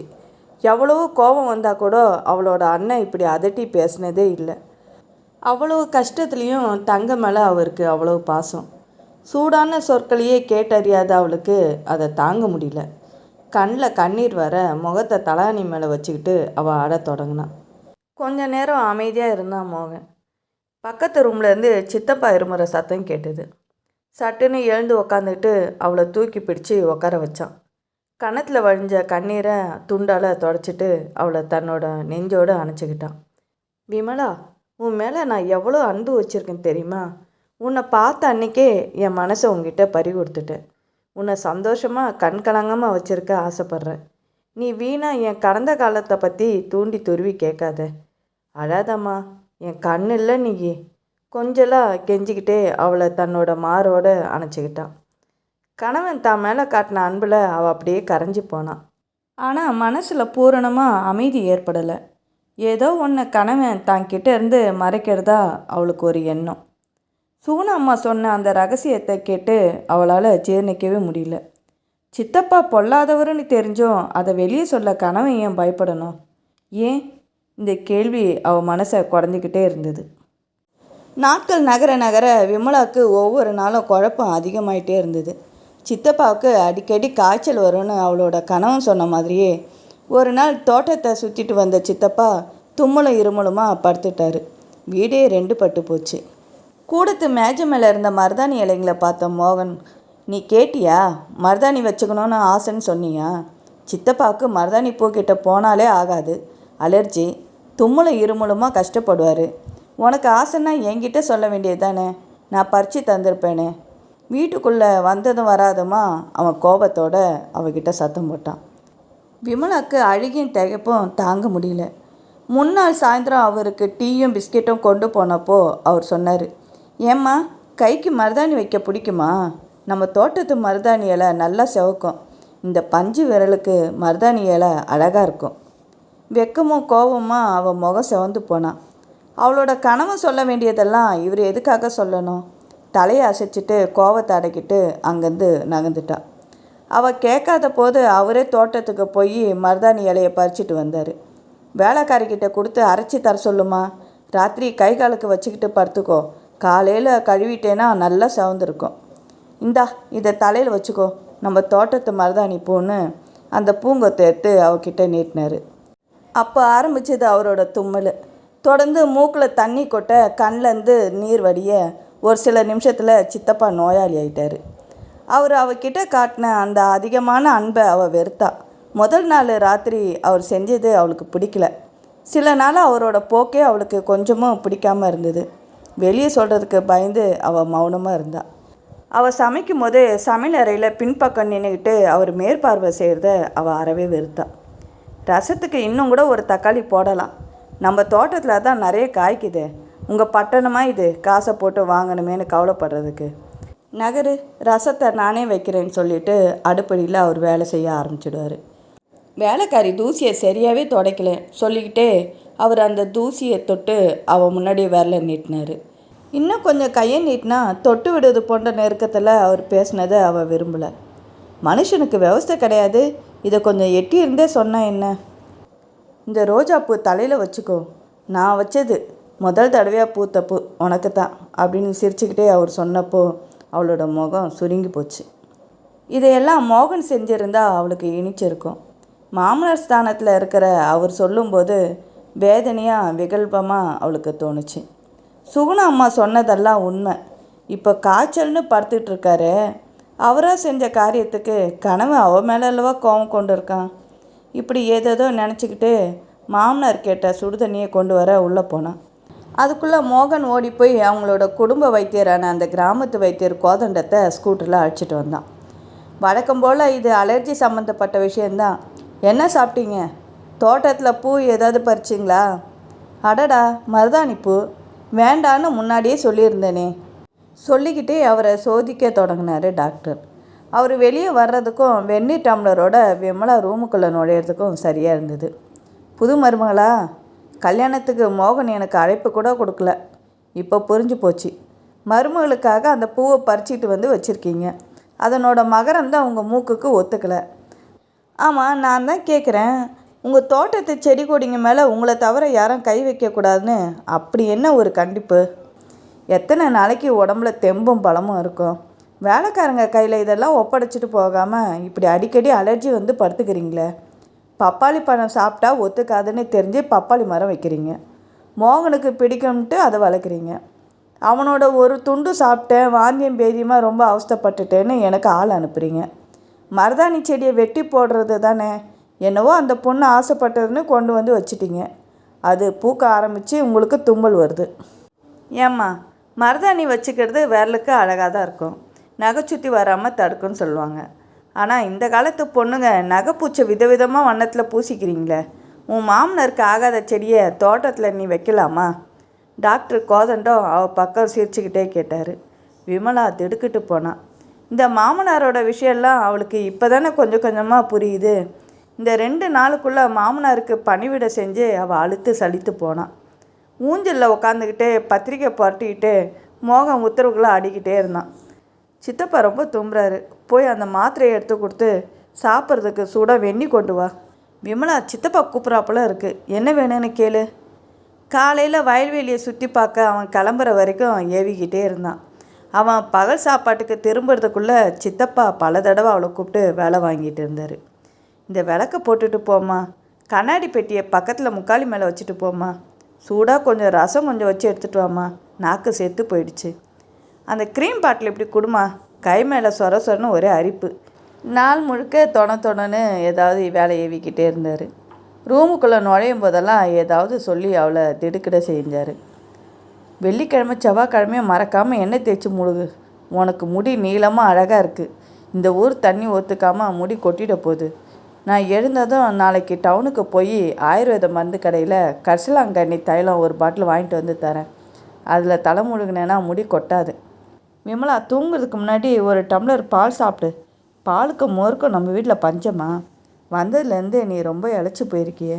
வேணும்னா நாளைக்கு நம்ம டாக்டர் கோதண்டத்துக்கிட்ட உடம்ப காமிச்சு ஏதாவது டானிக் எழுதி வாங்கிக்கோ. அட, இந்த புடவை தான் உனக்கு நல்லா எடுப்பாக இருக்குது. காலையிலேயே இப்படி நீ குளிச்சுட்டு சுத்தமாக வீட்டு வேலையை தொடங்குறது எனக்கு ரொம்ப பிடிச்சிருக்கு. அவருடைய புகழான வார்த்தைங்க, அவர் காட்டின அன்பு, இதுக்கெல்லாமே 2 பொருள் இருக்கிறதா அவளுக்கு தோணுச்சு. எரிச்சல் மண்டிக்கிட்டு வந்தது. அன்னைக்கு சாயந்தரம் வீட்டை பெருக்கி சுத்தம் பண்ணிக்கிட்டு இருந்த வேலைக்காரி எதாச்சியாக சொன்ன ஒரு விஷயம் அவளை கலவரப்படுத்தியது. அட, இது சங்கரி அம்மாவோட சோப்பு பெட்டி. இவ்வளவு நாளாக இந்த அரைமூலையிலேயே அலமாரிக்குள்ளேயே இருந்தது. நான் பார்க்கவே இல்லையே. சாதாரண பிளாஸ்டிக் சோப்பு பெட்டி அது. மூடி கூட கொஞ்சம் உடஞ்சிருந்தது. இதில் என்ன விசேஷம்? ஆச்சரியத்தோட வேலைக்காரி முகத்தை பார்த்தா. பெரிய ஐயா பார்க்குறதுக்கு முன்னாடி இதை கொண்டு போய் குப்பை தொட்டியில் போட்டுடுறேன்.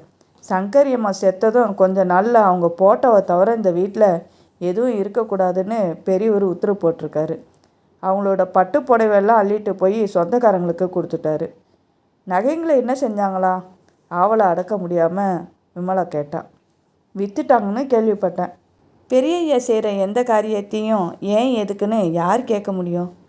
விமலாக்குள்ளே இருந்த ஆச்சரியம் பூதாகரமாக மாறிச்சு. இறந்து போன தன்னோட மனைவியோட நினைவை ஒரேடியாக அழித்து ஒழிக்க சித்தப்பா ஏன் முயற்சி பண்ணுறாரு? மோகன் ஏன் அதை தடுக்கலை, மறுப்பு சொல்லலை? முதல் மனைவியோட பேரை கூட அவர் ஏன் உச்சரிக்க பயப்படுறாரு? ஏதாவது விசாரித்தா கூட கோபம் வருது. ஏன் ஏன் தாங்க முடியாமல் சதா மனசை குடஞ்சிட்டு இருந்த அந்த சந்தேகத்தை தெரிஞ்சுக்க அவள் ஏன் டாக்டர் கோதண்டத்தை பார்க்கக்கூடாது? உடம்பு கொஞ்சம் சரியான உடனே முன்ன மாதிரியே வீட்டு நிர்வாகத்துலேயும் தோட்டத்து மேற்பார்வையிலையும் ஈடுபட்டிருந்தார். அன்றைக்கி காலையில் காஃபி டிஃபனுக்கு அப்புறம் தோட்ட வேலையாளோடு சேர்ந்து தோட்டத்தெல்லாம் மேற்பார்வையிட்டுட்டு பெருமூச்சோடு உள்ளே வந்தார். மேஜை மேலே 2 சீத்தாப்பழத்தை கொண்டு வந்து வச்சவர், நம்ம தோட்டத்து சீத்தாப்பழம்மா, சாப்பிடு, இதெல்லாம் பட்டணத்தில் கிடைக்கிறது அபூர்வம் இல்லையா? சிரிச்சுக்கிட்டே சொன்னார். பட்டணத்தில் கிடைக்காதது ஏதாவது இருக்கா? பழக்கடம் பக்கம் போனால் காஷ்மீர் ஆப்பிலேருந்து கன்னியாகுமரி செவ்வாழை வரைக்கும் கிடைக்கும். இது ஒன்றும் அதிசயம் இல்லை. சுட சுட சொல்லணும்னு அவளுக்கு ஆத்திரம். அப்படி எதிர்த்து பேசினா கணவனோட கோபத்துக்கு ஆளாக வேண்டியிருக்குமேன்னு வாயை அடக்கிட்டு இருந்தா. பழத்தை பிட்டு அவர் ஆசையோடு கொடுக்க கையை நீட்டினார். இந்தம்மா சாப்பிடு, லட்டு போல் இனிக்கும் சொல்லிக்கிட்டே பக்கத்தில் வந்தப்போ அவள் பயந்தே போயிட்டா. இது என்ன நாள் முழுக்க நச்சு நச்சுன்னு மூச்சு காற்று மேலே படுற மாதிரி நெருக்கத்தில் வந்து நின்று பயமுறுத்துறாரு பாவி மனுஷன் நினச்சிக்கிட்டே சட்டுன்னு அவர் கொடுத்த பழத்துண்டை வாங்கிட்டு பின்பக்கம் நகர்ந்துட்டான். வாயில் போட்டு மெல்றது போல் ஜாடை பண்ணிவிட்டு ஆத்திரத்தோடு அவர் பார்க்காதப்போ குப்பை கூடையில் போட்டுட்டான். நன்றி மாமா, பழம் நல்லா இனிப்பாக இருந்தது சொன்னவா தொண்டையை செருமுனா. என்னம்மா, என்ன வேணும் என்கிட்ட சொல்லு, குழஞ்சாரு சிதம்பரம். உடம்பை செக் பண்ணிவிட்டு ஒரு டானிக் வாங்கி சாப்பிட டாக்டர் கோதண்ட கிளினிக்கு போக ஆசைப்பட்றேன். உங்கள் உத்தரவு. உடனடியாக போயிட்டு வாம்மா, நானே தான் சொன்னேனே, சந்தோஷத்தோடு சொன்னார். தனியாக போகாதம்மா, சாயந்தரம் பொழுது போகிறதுக்குள்ளே மோகம் வர்றதுக்குள்ளே வேலைக்கார அம்மா கூட போயிட்டு வா அப்படின்னாரு. சாயந்தரம் அவள் பரபரப்போடு காத்திருந்தா. வேலைக்காரியோட பொடி நடையாக அந்த கிராமத்து டாக்டர் கோதண்டத்தோட கிளினிக்கு கிளம்புனான். ஊருக்கே ஒரு வைத்தியர், அதுவும் கைராசிக்காரர். பல வருஷமாக அந்த கிராமத்தில் தங்கி இருக்கிற காரணத்தினால அவரோட கிளினிக் வாசலில் நிறைய கூட்டம் இருந்தது. எதேச்சியாக வெளியே எழுந்து வாசலை எட்டி பார்த்தவர் விமலாவை பார்த்துட்டாரு. மாமா, என்ன உன் மாமாவுக்கு ஏதாவது உடம்புக்கு அப்படின்னு வரவேற்றார். இல்லை இல்லை, நான் தான் உங்களை சும்மா பார்க்க வந்தேன். எனக்கு முன்னால் வந்திருக்கவங்களாம் பார்த்துட்டு என்னை கூப்பிடலாம், அது வரைக்கும் நான் காத்திருக்கிறேன், பரவாயில்ல அப்படின்னு சொல்லிட்டு அந்த பெஞ்சு மேலே உக்காந்தா. வேகமாக கூட்டம் கரையை தொடங்குச்சு. அவள் முறை வந்தோன்னே உள்ளே போனான். வீட்டுக்கே வந்திருப்பேன், உங்கள் குடும்பத்து டாக்டர்னா, ஆள் அனுப்பியிருக்கலாமே அப்படின்னாரு. உட்காரமா சொல்லிட்டு கூட வந்த வேலைக்காரி வாசலில் காத்திருக்க சொட்டு ஜாடை காட்டினார். டாக்டரோட ரூமில் தனியாக இருக்கிறோன்ற துணிச்சலில் அவள் கேட்டாள். தப்பாக நினைக்காதீங்க டாக்டர், கொஞ்ச நாளாக என் மனசில் ஒரு சந்தேகம்.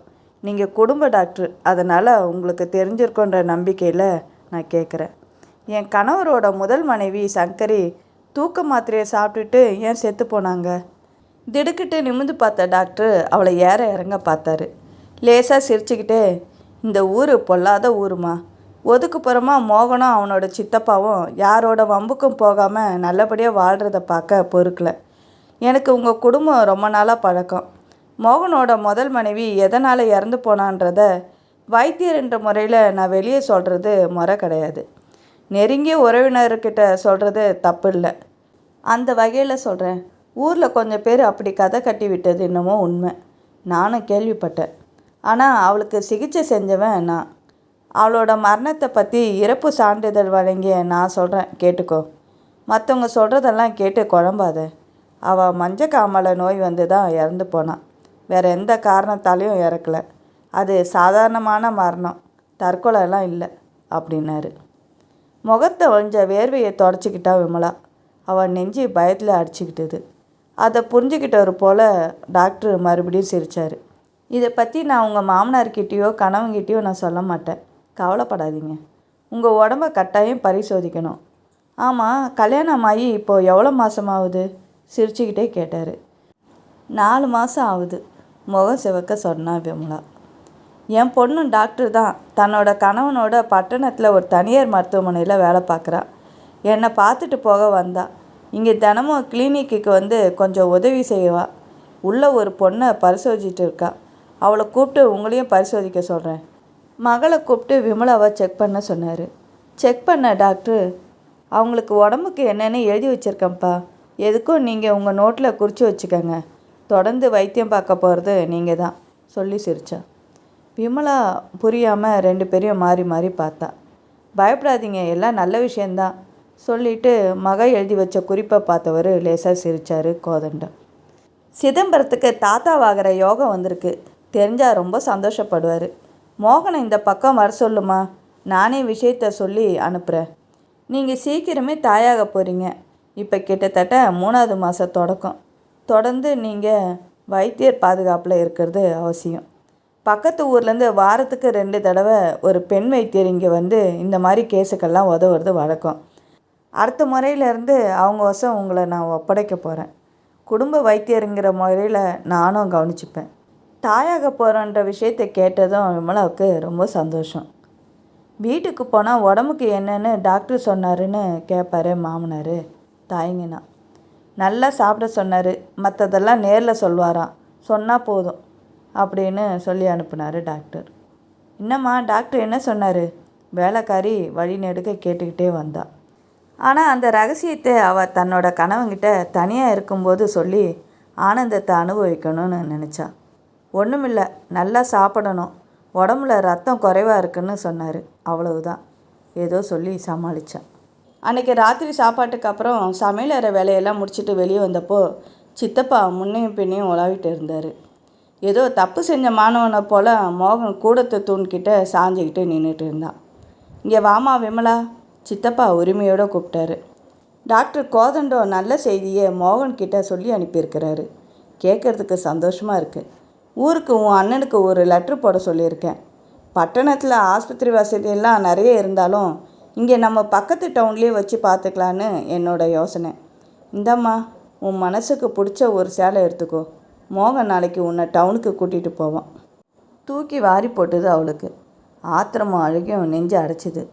இந்த இனிமையான செய்தியை தான் கனவுங்கிட்ட சொல்லி அவன் முகத்தில் காண போகிற சந்தோஷத்தை நினச்சி அவள் அடி போட்டுட்டு இருக்கையில் பூசணிக்காயை போட்டு உடச்ச மாதிரி மோகன் வந்ததும் வராதுமா டாக்டர் தாங்கிட்ட சொன்ன விஷயத்த சித்தப்பா கிட்ட சொல்லி அவர் என்ன செய்யணுன்றது வரைக்கும் தன்னோட ஆலோசனை அத்தனையும் அள்ளி விட்டுருக்காரு. ஆனாலும் மோகன் இப்படி தலையாட்டி பொம்மையாவாக இருப்பார்? பால் சொம்போட உள்ளே நுழைஞ்ச தன் மனைவியோட கையை பிடிச்சி கட்டிலோட ஓரத்தில் உட்காந்த மோகன் கன்னத்தை செல்லமாக கிள்னான். சித்தப்பாவுக்கு தலைகால் புரியல. ஒரே சந்தோஷம். அதுக்குள்ளேயே என்ன பேர் வைக்கிறது குழந்தைக்குன்னு எல்லா புக்குங்களையும் பல பேரை தேடிக்கிட்டு இருக்காரு. பட்டுன்னு அவனோட கையை தள்ளிட்டு, உங்களுக்கு சந்தோஷம் இல்லையா? நீங்கள் அப்பாவாகிறத பற்றி கூட உங்கள் சித்தப்பா தான் சந்தோஷப்பட்டு அதுக்கான ஆலோசனை வழங்கணுமா? கணவனும் மனைவியை பகிர்ந்து அனுபவிக்க வேண்டிய தனிப்பட்ட விஷயம் இது. இதில் கூடவா உங்கள் சித்தப்பாவோட குறுக்கீடு? படப்படன்னு பேச தோணுச்சு. மௌனமாக தலையை குனிஞ்சிட்டு இருந்தா. அட, எதுக்கு அழுவுற? இந்த வீட்டு வேலையெல்லாம் உனக்கு செய்கிறதுக்கு துணையாக யாரும் இல்லைன்னா கவலைப்படாத, சித்தப்பா இதெல்லாம் பற்றி யோசித்து முடிவு எடுப்பார். கன்னத்தை வழிஞ்ச அவளோட கண்ணீரை தன் கையால் மெதுவாக தொடச்சி விட்டான். அப்போ கூட மோகனுக்கு தன்னோட மனசில் இருக்க சந்தோஷத்தை வார்த்தையால் தெரிவிக்க தெரியல. நாம் ஒரு குழந்தைக்கு பெற்றோராக போகிறோன்ற சந்தோஷமான விஷயம் இது. இது கூட சொல்ல தெரியாமல் அவளோட கூந்தலை வருடிக்கிட்டு இருந்தான் மௌனமாக. அவளுக்கு உள்ளுர கோபமாக இருந்தது. சித்தப்பா சிதம்பரத்தோட பாதுகாப்பில் வளர்ந்து அவரோட தயவில் படித்த ஆளாகி அவரோட சொத்துக்கெல்லாம் வாரிசாக போகிற நன்றி உணர்வில் மனுஷனோட மண்டை இப்படியா மறத்து போயிடும்? இந்த மாதிரி சமயத்தில் ஒரு இளம் மனைவியிடம் எப்படி அன்பாக பேசணும்னு கூட தெரியாதபடி சித்தப்பா அப்படி அவரை பிரெயின் வாஷ் பண்ணியிருக்கிறாரா? அடக்கடவுளே! அதுக்கப்புறம் சித்தப்பாவோட குறுக்கீடு தொடர்ந்து அவளுக்கு பெரிய தலைவேதனை உண்டு பண்ணியிருந்தது. இந்தா குங்குமப்பூ உனக்காக தேடி வாங்கிட்டு வந்தேன், தினமும் பாலில் போட்டு சாப்பிடு. தாய்மையாக இருக்கும்போது என்ன தெரிஞ்சுக்கணுங்கிற இந்த புத்தகத்தை உனக்காக வாங்கிட்டு வந்தேன், படிச்சுப்பார். தஞ்சாவூர் கதம்போ டவுன் கடையில் தான் கிடைக்கும், உனக்கு ரொம்ப பிடிக்கும்னு மோகன் சொன்னான். மயக்கமாக வருது, அப்படியே உட்காரு, இந்த கொஞ்சம் தண்ணி சாப்பிடு. இப்போ உடம்பு எப்படி இருக்குது? நிழல் போல் அவளை தொடர்ந்துக்கிட்டே தொணன்னு அவர் காட்டுற அந்த அதிக அன்பு அவளுக்கு பிடிக்கவே இல்லை. மோகனுக்கு கொஞ்ச நாளாகவே வெளியில் வேலை அதிகமாக இருந்தது. வயல்வெளியை கவனிக்கிறதோட உரம் வாங்க வைக்கல பார்க்கன்னு அவன் அடிக்கடி டவுனுக்கு போக வேண்டியிருந்தது. ராத்திரி 8 மணிக்கு தான் வீடு திரும்புவான். வேலைக்காரி சாயந்தரமே கிளம்பிடுவான். தோட்டக்காரன் பின்பக்கம் இருக்க அவனோட ஓட்டு வீட்டுக்குள்ளே போய் அடைஞ்சிக்குவான். ஊருக்கு ஒதுக்குப்புறமாக இருந்த வீடு பெரிய தோட்டத்துக்கு நடுவில் புதஞ்ச மாதிரி இருந்தது. இருட்ட தொடங்கின உடனே ரோட்டில் போகிற வண்டிங்களோட சத்தம் கூட கேட்காது. அந்த தனிமையும் வெறுமையும் அவளுக்கு ஒரு வித பயத்தை உண்டு பண்ணியிருந்தது. இப்போல்லாம் நீங்கள் நேரம் கழித்து வீட்டுக்கு வரீங்க, தனியாக இருக்க எனக்கு என்னவோ போல் இருக்குது, அவள் மெதுவாக கணவன்கிட்ட சொல்லி பார்த்தா. மழை போல் துணைக்கு சித்தப்பா இருக்கும்போது பயம் எதுக்கு? ஓடி வந்து உதவுறதுக்கு தான் எப்போவுமே தோட்டத்து மூளை வீட்டில் அவன் இருக்கிறான். உங்கள் பட்டணத்தை போல் இங்கே திருட்டு கொலை இதெல்லாம் இருக்காது. இங்கே கிராம மக்கள் எல்லாம் அமைதியானவங்க, நியாயத்துக்கு கட்டுப்பட்டு வாழ்கிறவங்க. சித்தப்பாக்கு நாட்டாமையிலேருந்து ஊரில் இருக்க பல பேர்கிட்ட நல்ல செல்வாக்கு மதிப்பு இருக்கும்போது நீ ஏன் கவலைப்படுற? ஊரில் அவரை பற்றி பேசுகிறது ஒன்றுமே தெரியாதுன்னா சொல்கிறீங்க. உங்கள் சித்தப்பா துணையா? அவரை பார்த்து தான் நான் பயந்துட்டு இருக்கேன். இதை எப்படி உங்களுக்கு புரிய வைப்பேன்? அவளுக்கு ஓங்கி கத்தி அழணும் போல தோணுச்சு. இப்படி செஞ்சால் என்ன? அண்ணன் வீட்டுக்கு போக ஆசைன்னு சொல்லிட்டா. அவள் அந்த தந்திரத்தை உபயோகிக்கிறதுக்கு முன்னாடியே அண்ணன் சரவணங்கிட்டேருந்து லெட்ரு வந்திருந்தது. சித்தப்பாவுக்கு தான் அண்ணனும் எழுதியிருந்தார். கூடிய சீக்கிரம் நான் மாமா ஆகிறத பற்றி ரொம்ப சந்தோஷம். நீங்கள் சொன்ன மாதிரியே எல்லா வைபவத்தையும் அங்கேயே வச்சுக்கிடலாம். எங்களோட நிலைமையை புரிஞ்சுக்கிட்டு எங்ககிட்ட இவ்வளோ அன்பாகவும் அனுதாபத்தோடையும் நடந்துக்கிற உங்களை எப்படி பாராட்டுறதுன்னே புரியல. 5-6 மாதத்துலேயே வளகாப்பு பூச்சுட்டல் இதெல்லாம் நீங்கள் நடத்தணும்னு உத்தேசிக்கிறது ரொம்ப சந்தோஷம். நாளை குறித்து எழுதுனதுக்கப்புறம் நானும் என் மனைவியும் அங்கே வந்து சேர்ந்துடுவோம். சித்தப்பா சிதம்பரம் தமக்கு வந்த கடிதத்தை சத்தமாக வாசித்ததை கேட்ட மோகன் ரொம்பவே சந்தோஷப்பட்டு போனான். உங்கள் அண்ணாவும் இங்கேயே எல்லாத்தையும் வச்சுக்கலான்னு சொல்லியிருக்காரு. நீ அனாவசியமாக ஒரு தடவை பட்டணத்துக்கு போக வேண்டிய அவசியம் இல்லை. ரயில் பயணம் இந்த நேரத்தில் நல்லதில்லைன்னு டாக்டர் கோதண்ட வேற சொல்லியிருக்காரு அப்படின்னா. அந்த ஒரு வாய்ப்பும் தடுக்கப்பட்டதை நினச்சி அவள் உள்ளுர குமுறினான். அண்ணன் வரட்டும், அழுது அட்டகாசம் செஞ்சாவது அவங்களோட பட்டணத்துக்கு கிளம்பணும். அவள் மனசுக்குள்ளேயே திட்டம் போட்டிருந்தாள். வளகாப்பு பூச்சுட்டல் நிகழ்ச்சிக்கு அண்ணாவும் அண்ணியும் மட்டும் வந்திருந்தாங்க. ஊரை கூப்பிட்டு அமர்க்கலப்படுத்தியிருந்தார் சிதம்பரம். அன்றைக்கி தான் விமலா ஊர் பெண்கள் எல்லாரையும் ஒட்டு மொத்தமாக பார்த்தா. அவளுக்கு அந்த ரகசியத்தை சொல்லியிருந்த சுகுணாம்மாலும் வந்திருந்தா. பூச்சட்டலுக்கு அப்புறம் பெண்கள் எல்லாம் விருந்து சாப்பிட்டுட்டு வெத்தலைப்பாக்கு வாங்கிக்கிட்டு கிளம்புறதுக்கு முன்னாடி சுகுணா அவள் காது பக்கத்தில் வந்து கிசுகிசுதான். இப்போ நீ பார்க்குறதுக்கு ரொம்ப அழகாக இருக்க. உன் மாமனார் மனசில் பலவிதமான திட்டம்லாம் உருவாக ஆரம்பிச்சிடும். அதனால் நீ ஊருக்கு போயிடு. நெஞ்சி படப்படன்னு துடிக்க விமலா பதறி போனான். சுகுணா அம்மாவுக்கு பைத்தியமா? 2வது தடவையும் எச்சரிக்கிறாங்களே. உண்மை தெரிஞ்சது தானே, இப்படி அவங்களே முன் வந்து அதை பற்றி சொல்கிறாங்க. ராத்திரி வண்டியில் அண்ணன் அண்ணியோடு அவள் கிளம்பிடணும். அதுதான் இங்கேருந்து தப்பிக்கிறதுக்கான வழி. அவள் தீவிரமாக யோசிக்க ஆரம்பித்தாள். சாப்பாட்டுக்கு அப்புறம் ரயில் நிலையம் வரைக்கும் அவங்களோட கூட போய் வழி அனுப்ப மோகன் போவதா ஏற்பாடு. சித்தப்பா முன்கூட்டியே தோட்டத்துலேருந்து காய்கறியெல்லாம் பறிக்க செஞ்சு ஒரு கூடையில் வச்சு கட்டியிருந்தார். அதோட பூச்சுட்டல் வைபவத்துக்கு செஞ்ச லட்டு, மைசூர் பாக்கு, முறுக்கு இந்த பலகாரத்தெல்லாம் பொட்டலமாக கட்டி வச்சுருந்தார். வீட்டுக்காக இடித்து வச்சுருந்த அவள், தோட்டத்துலேருந்து பறித்து போட்ட கிச்சிலிக்காய் ஊறுகாய் பாட்டில் 2, ஒரு தார்வாழை, ஒரு கட்டு இலை, இதெல்லாம் அவளோட அண்ணன் கொண்டு போகிறதுக்காக கட்டி தயாராக வச்சுருந்தார். விமலா இருந்த ரூமுக்குள்ளே வந்த அண்ணி, நாங்களாம் உடனே ஊருக்கு கிளம்பணும். இனி உன்னோட பிரசவ சமயத்தில் ஒரு 10 நாள் வந்து கூட இருக்கிறதா ஏற்பாடு. உன் மாமனார் எப்படி தாங்குறாரு? எனக்கே பொறாமையாக இருக்குது. சிரிச்சுக்கிட்டே அவளோட கன்னத்தை வருன்னா, அண்ணி உங்களோட என்னையும் ஊருக்கு கூட்டிகிட்டு போங்க, அதுதானே முறை. எனக்கு பிறந்த வீட்டில் இருக்கணும் போல் ஆசையாக இருக்குது. கண்ணு கலங்க விமலா சொன்னான். உன்னோட கணவர் மாமனாரோட உத்தரவை நாங்கள் எப்படி மீற முடியும்? பிரசவத்தை இங்கே இருக்கிற டவுன் ஆஸ்பத்திரியிலேயே வச்சுக்கலான்னு ஏற்பாடு பண்ணியிருக்காங்களே. பெரியவங்க சொல்கிற மாதிரி நடக்கிறது தானே நல்லது. உனக்கு இங்கே என்ன குறை? பட்டணத்தில் பால் விற்கிற விலையில் உன்னை நல்லா கவனிக்க கூட முடியாது. உனக்கு நம்ம குடும்ப நிலமை நல்லா தெரியும். வசதியான இடத்த விட்டுட்டு அங்கே வந்து நீ கஷ்டப்படணுமா? யோசிச்சுப்பார். அப்பப்போ கடுதாசி போகிறோம். பிரசவத்துக்கு கிட்ட இருக்கும்போது அண்ணா ஒரு நடை வந்துட்டு போவார். பிறந்த வீட்டை விட உன்னோட புகுந்த வீடை உன்னை ரொம்ப நல்லா கவனிச்சிக்கும் போது நீ அழக்கூடாது. சந்தோஷமாக எங்களுக்கு விட கொடு. போயிட்டு வரோம். அண்ணி பூமா கண்டிப்பும் கனிவுமா பேசி முடித்தான். அண்ணனும் அண்ணியும் ஊருக்கு கிளம்பிட்டாங்க. வேறு வழி இல்லை. அவள் அங்கேயே தான் தங்கி இருக்கணும். யாருமே சித்தப்பாவை புரிஞ்சுக்கிட்டதா தெரியல. அவரோட பச்சை சிரிப்புக்கும் சர்க்கரையான பேச்சுக்கும் மயங்கி போயிட்டாங்களே அவளோட அண்ணனும் அண்ணியும். இனி அவள் என்ன செய்வா? உள்ளூர ரொம்பவே கலங்கி போயிருந்தா. கொஞ்ச நாள் கழித்து சாயந்தரம் ஒரு நாள் அவளோட கணவன் டவுனுக்கு போனவன் திரும்பி வரல.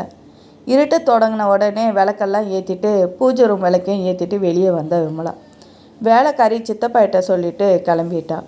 வேலைக்காரனும் தோட்டத்தில் இருந்த தன்னோட வீட்டுக்கு கிளம்பிட்டான். வெளியே தெரிஞ்ச இருள் அவளோட கலவரத்தை அதிகப்படுத்தியிருந்தது. அதை விட அவள் மனசில் இருந்த இருள், சித்தப்பாவோட மனப்போக்கை புரிஞ்சிக்க முடியாத குழப்ப உணர்வு, இதெல்லாமே அவள் சிந்தனையை பயமுறுத்தி இருந்தது. குளியல் அறையிலேருந்து சித்தப்பா வெள்ளை வெளியேருந்து மல்ஜிப்பாவும் பட்டுக்கரை வேட்டியுமா வந்தவர் கொஞ்ச நேரத்தில் ஆப்பிளும் கத்தியுமா வந்தார். ஆப்பிளை துண்டு போட்டவர், இந்த விமலா உனக்காக தான் வாங்கிட்டு வந்தேன். ஆப்பிள் தினமும் ஒன்று சாப்பிட்டா டாக்டரோட தயவே தேவையில்லை, இந்தா சொல்லிக்கிட்டே அவளை மேலேயும் கீழேயும் பார்த்தாரு. அவரோட முகத்தில் தெரிஞ்ச புன்னகை அவள் கண்ணுக்கு விகாரமாக பட்டது. இந்தான்னு அவர் நீட்டின உடனே அவள் முகத்துக்கு நேராக நெருங்கின போல் அவளுக்கு அதிர்ச்சி. இந்த பச்சை புடவை உனக்கு ரொம்ப எடுப்பாக இருக்குது. நடுவில் நீ கொஞ்சம் இழைச்சிருந்த. இப்போ டாக்டர் கவனித்தனால நல்லா சதை பிடிச்சி முகத்தில் நல்லா களை வந்துடுச்சு. சொல்லிக்கிட்டே பழத்தொண்டோட நெருங்கின உடனே அவளையும் மீறி பயந்து அலறி கத்திட்டான். வராதிங்க, என்கிட்ட வராதிங்க. ஐயோ, உதவி செய்ய யாருமே இல்லையா? உங்கள் விஷயம் எல்லாம் எனக்கு தெரியும்.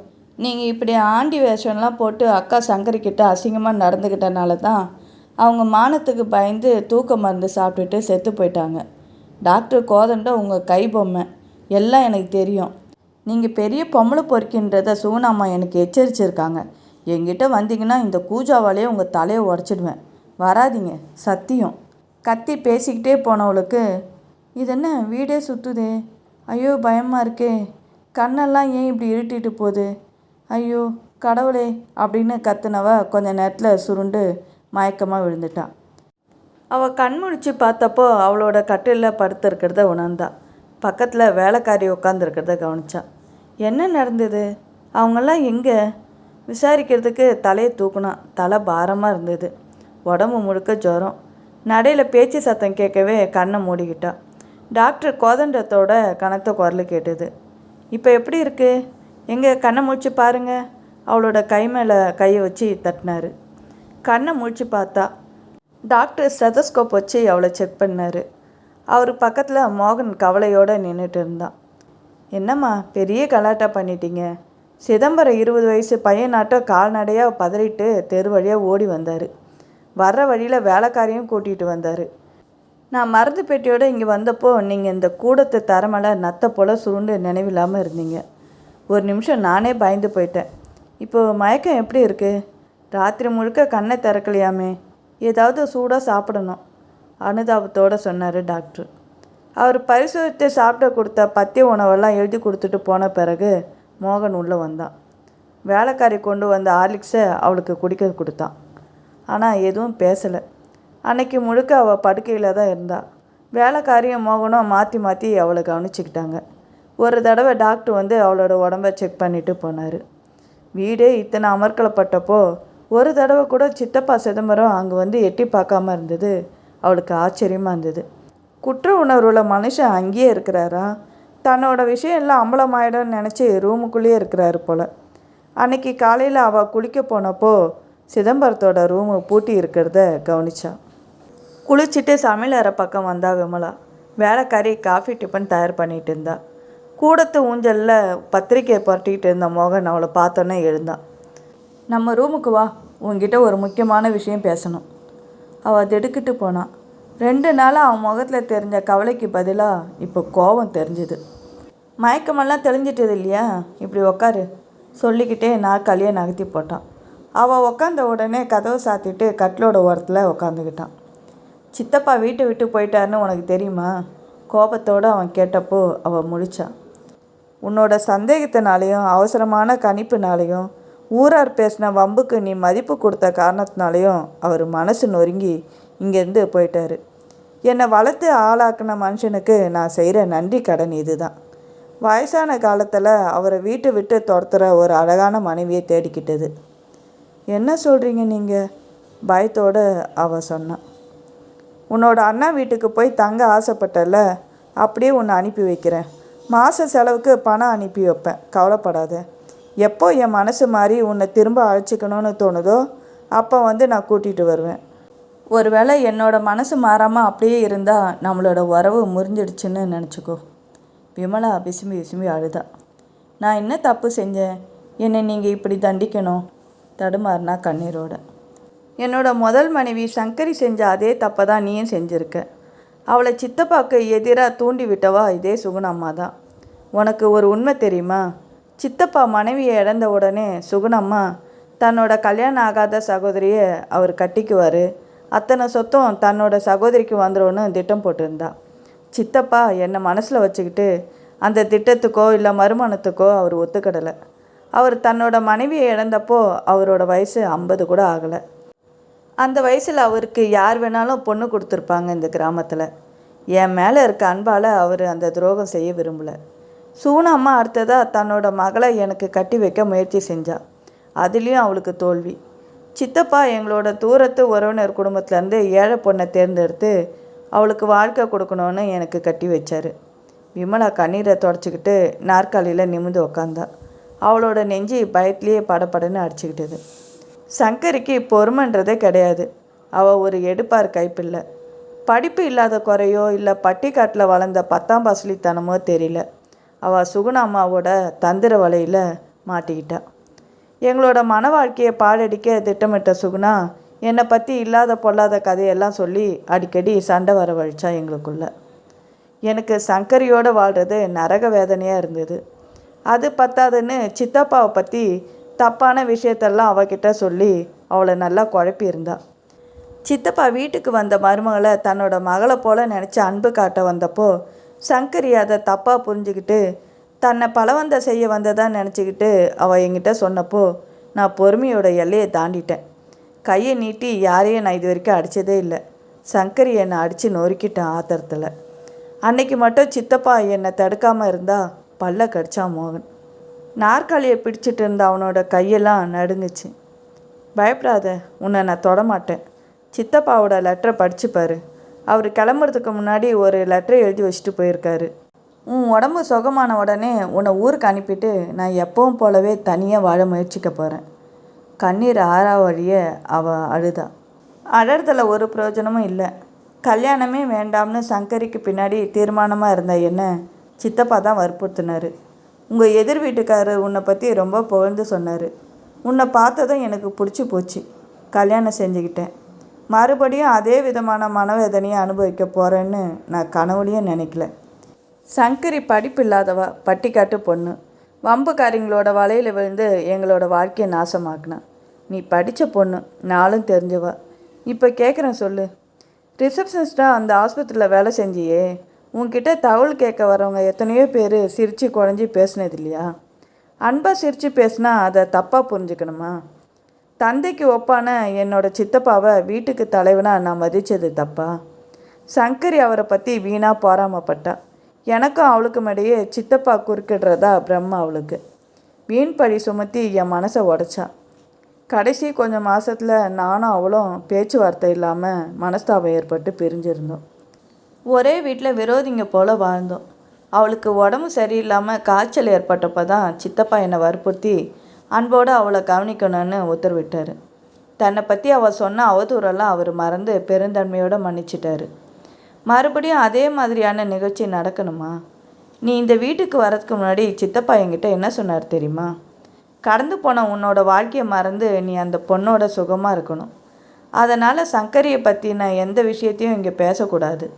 2வது மனைவின்ற நிலைமையில் வர்ற பொண்ணுக்கு தன்னோட கணவன் முதல் மனைவியோட போட்டோவை ரூமில் மாட்டி வச்சா கூட மனசை உறுத்தோன்னாரு. சங்கரியை பற்றி வீணாக மனசில் வேதனையோ போராமையோ படக்கூடாதுன்னு அவர் முன் ஜாக்கிரதையாக என்னோட சின்னம்மா படத்துக்கு பக்கத்தில் மாட்டியிருந்த சங்கரி படத்தை எடுத்து தாழ்வாரத்துக்கு மாற்றினார். மறு கல்யாணம் செய்கிறதுக்கு மனசு ஒப்பாமல் நான் வேதனைப்படுறத பார்த்து வீட்டில் இருந்த சங்கரியோட சாமான் எல்லாத்தையும் எடுத்து அப்புறப்படுத்தினார்.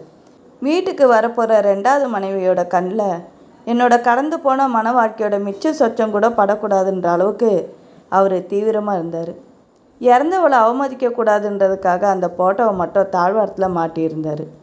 உனக்காக இவ்வளோ அக்கறை எடுத்துக்கிட்டு உனக்கு ஒரு நல்ல வாழ்க்கை அமையணும்னு அஸ்திவாரம் போட்ட மனுஷனை நீ எப்படி புண்படுத்திட்ட? முகத்தில் வழிஞ்ச வேர்வையை மெதுவாக புடவை தலைப்பால் தொடச்சிக்கிட்டு அழுகிய நிறுத்திட்டு அவனை ஆச்சரியத்தோடு பார்த்தா. லெட்ரு எனக்கு தான் எழுதியிருக்காரு, ஆனால் நீ படிக்க வேண்டியது அவசியம்.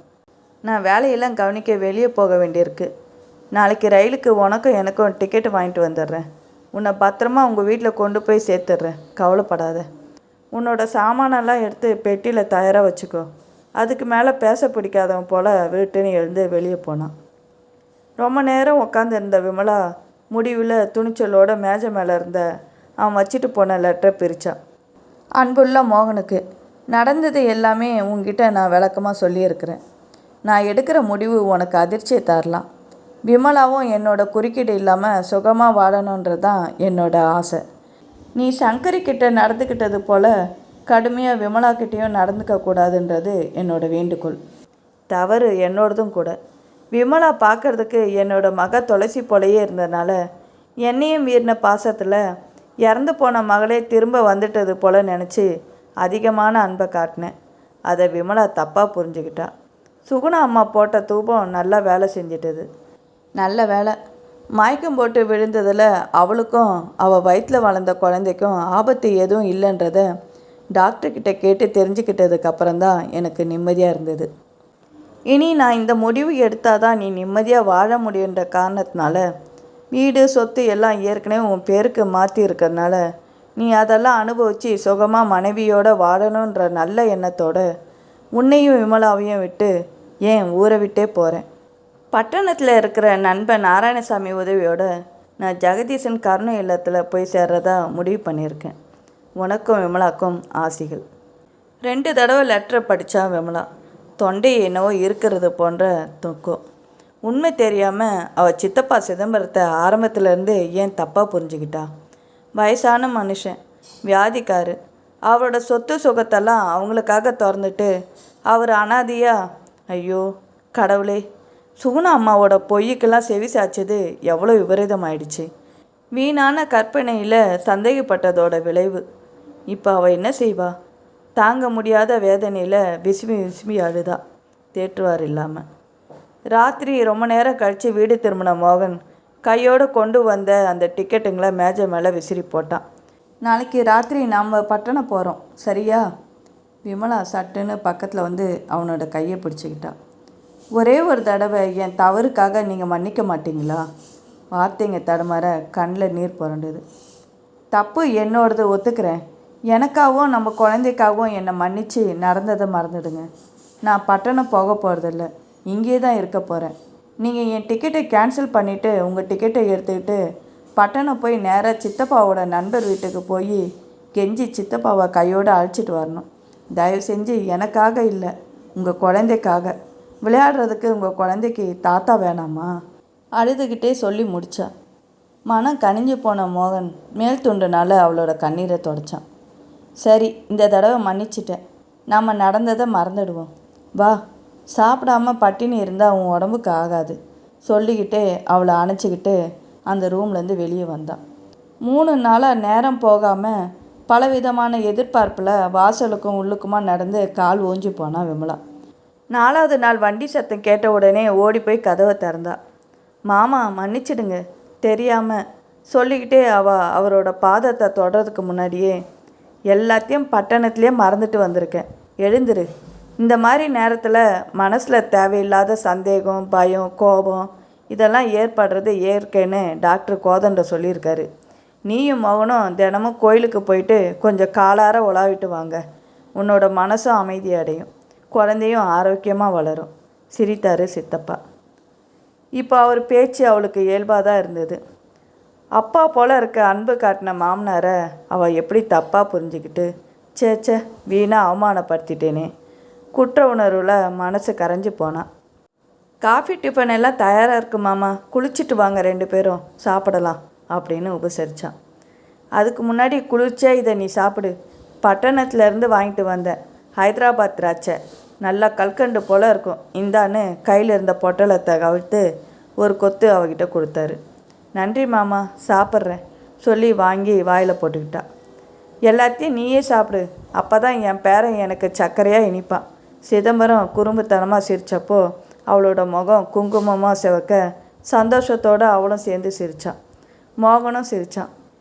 மனசில் இருந்த இருளெல்லாம் மறைஞ்சி வெளிச்சம் வந்தது. வருங்காலம் அவளுக்கு இப்போ பிரகாசமாக தெரிஞ்சது. கதை இத்துடன் நிறைவடைந்தது. கதையில் வர்ற மாதிரி சுகுணாம்மா மாதிரி நிறைய பேரை நம்ம வாழ்க்கையிலையும் பார்ப்போம். எதாக இருந்தாலும் கண்ணால் காண்பதும் போய், காதால் கேட்பதும் போய், தீர விசாரிப்பதே மெய்ன்ற மாதிரி நாமளும் தீர விசாரிச்சுட்டு தான் ஒரு விஷயத்தை நம்பணும். இந்த கதை எனக்கு படிக்கும்போது சஸ்பென்ஸாக திகில் கதை மாதிரி இருந்தது.